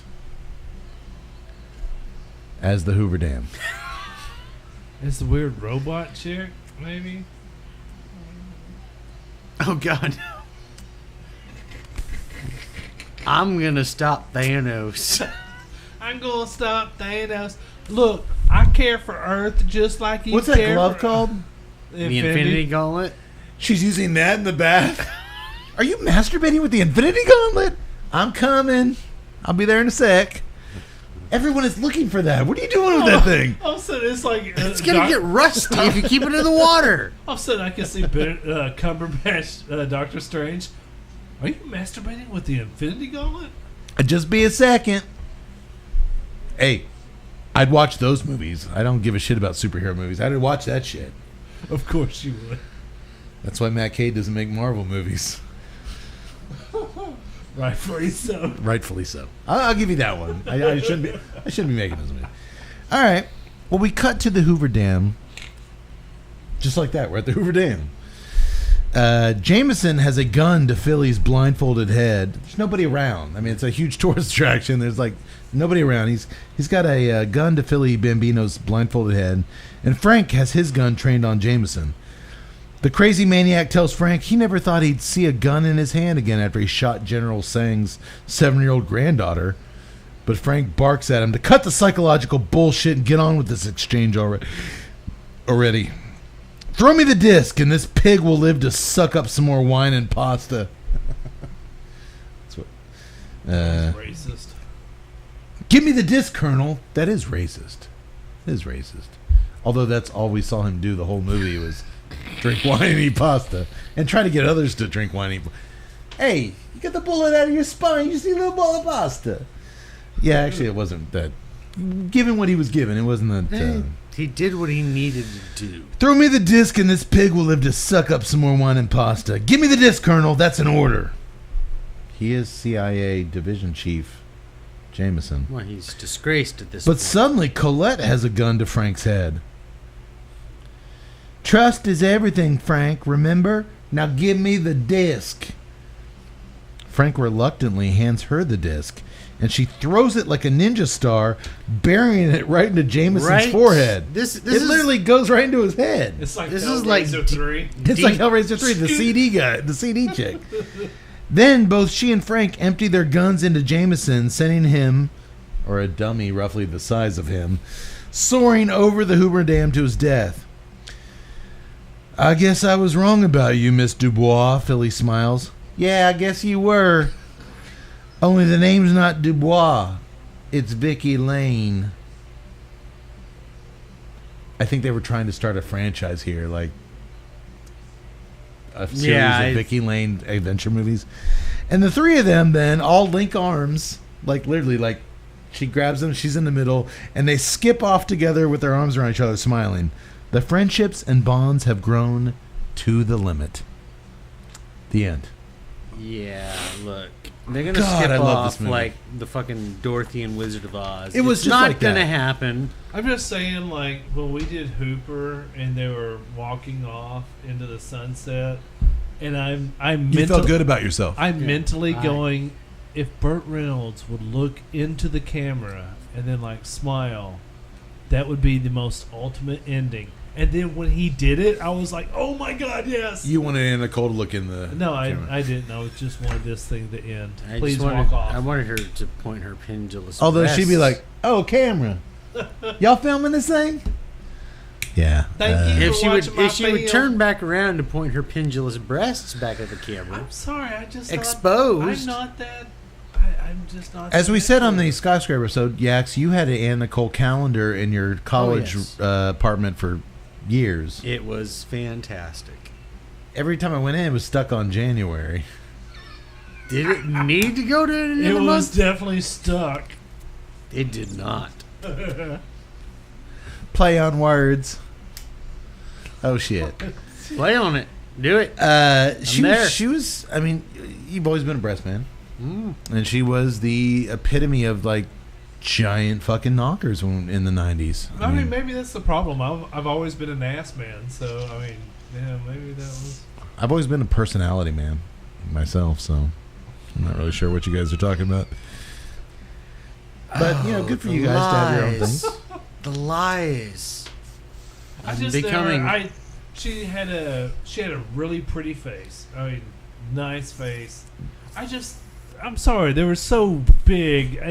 But do you guys agree with me that like in Skyscraper, remember the flashbacks when she was having sex like in the country with her boyfriend, as her cop boyfriend, as they were shooting, and like all the sex scenes in Skyscraper, she seems so disattached. And I know there was a lot of drugs and things involved in her later on, but I didn't get that here. I didn't get like when she was doing these scenes. I felt like she was kind of giving it her I'm sorry, all. she sounds She like felt more present in this movie than Skyscraper. Am I right? When she's Yax, am I right? I agree. She was more present when in she's this movie. moaning, she sounds like a fucking goat. No, You drink that milk. Just, Could be goat's milk. I'll drink it. I do She like goat's milk. definitely, to me, seemed more present in this movie. I thought She's a horrible. I'm not. No. she's in a She's movie. she's in a movie. She's an insult to actresses everywhere. It just no. She has no business even headlining. Now in Naked Gun, you give her a bit she's great role. Naked Gun. Yes, Love her yes, Naked you Gun. give I forget her- about her in that. I always forget about her in that. You give her a bit role, that's fine. She's great for that. Cool. I'm But sad. at the same time, if you're talking about a movie like this, yeah, fuck, why not? Go ahead, cast. I am sad. There is one other Anna Nicole Smith movie out there that I want to get on the show. It is currently not. For the last year, I've been looking and searching. Why? I'm like a movie archaeologist. I'm like Indiana Jones You of are actually bad movies.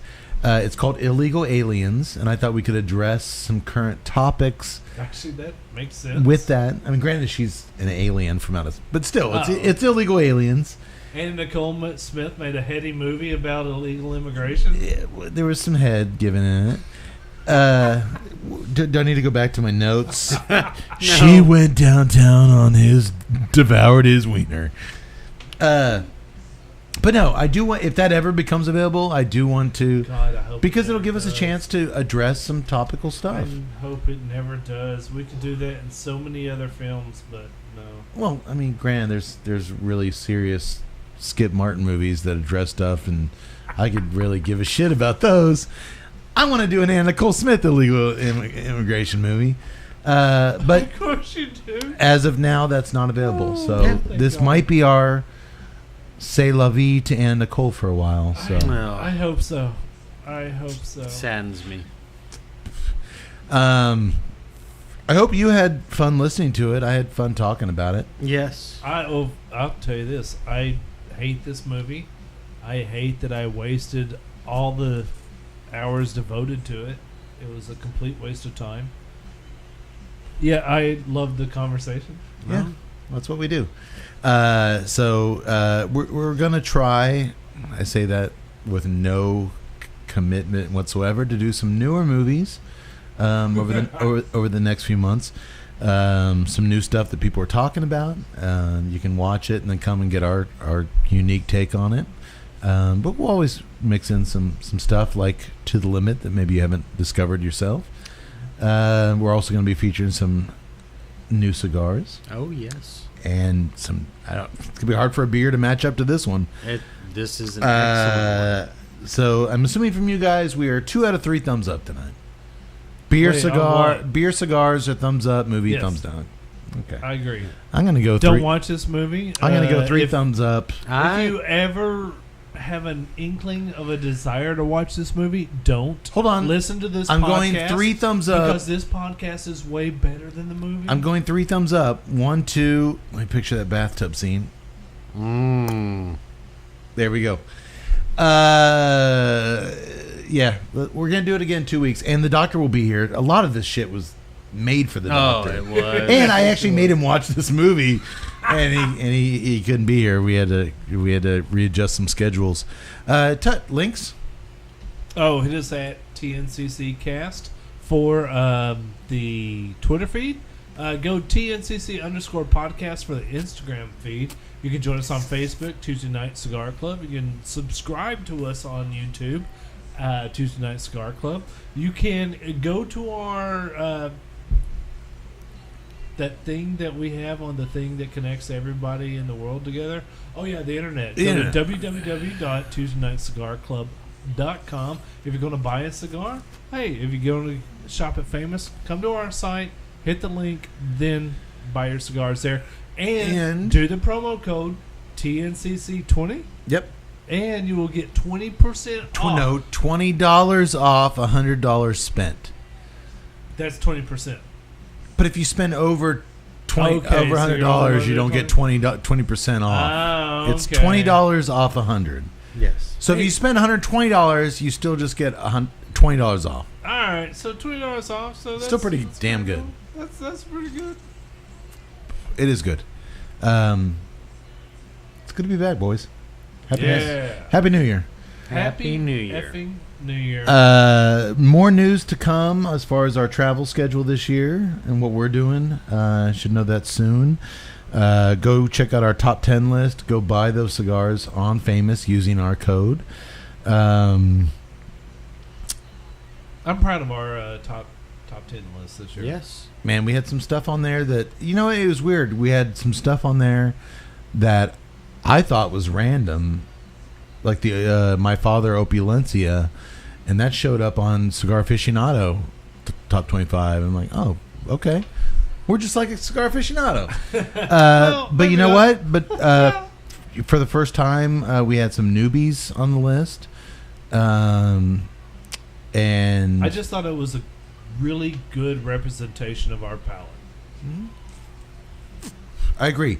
What we are I'm dedicated to doing this year is to feature some cigars and some brands. We never had a Partagas before. I'm dedicated to featuring some stuff that we haven't had on the show this year. I am also dedicated to trying to do some more shows this year. Last year was definitely a decline because of our travel and stuff.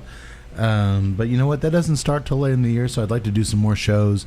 I'd also like to do some more reviews on the website. So keep your eyes open. Go there, and also the doctor he's cranking out one right now. The first of the year, he put out a movie review. He's going to keep doing those. Oh yeah, New Year's Evil. New Year's Evil. Of course he did New Year's Evil. And that movie's fucking crazy. Read the doctor's review, then go to Amazon Prime and watch it. So yeah, things are cooking, man. Things are good. Yes. Things are really good. Thank you all for your support last year and into the new year. I think it could be a good year for us. Absolutely. Hey, look at me, all optimistic. All right, I love it. Give me a bowl of pasta fazool, and I'll be okay. It's so good to have you optimistic. We're out of Parmesan. Oh, shit. Oh, shit.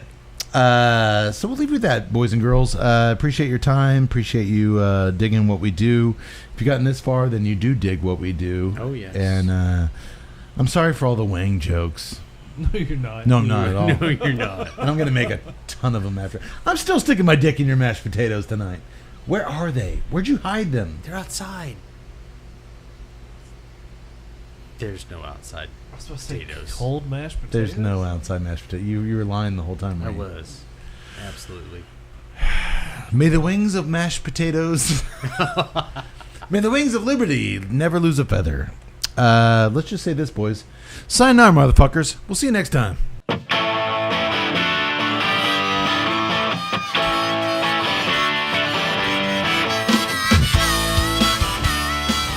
To learn more about the time I served as Anna Nicole Smith's personal trainer until I suffered from 2 severe black eyes while spotting her during an extremely intense session of sit-ups, please read my article in the December 1993 issue of Giant Knockers magazine entitled 2 Tickets to Pair of Thighs, My 3 Days Training a Legend.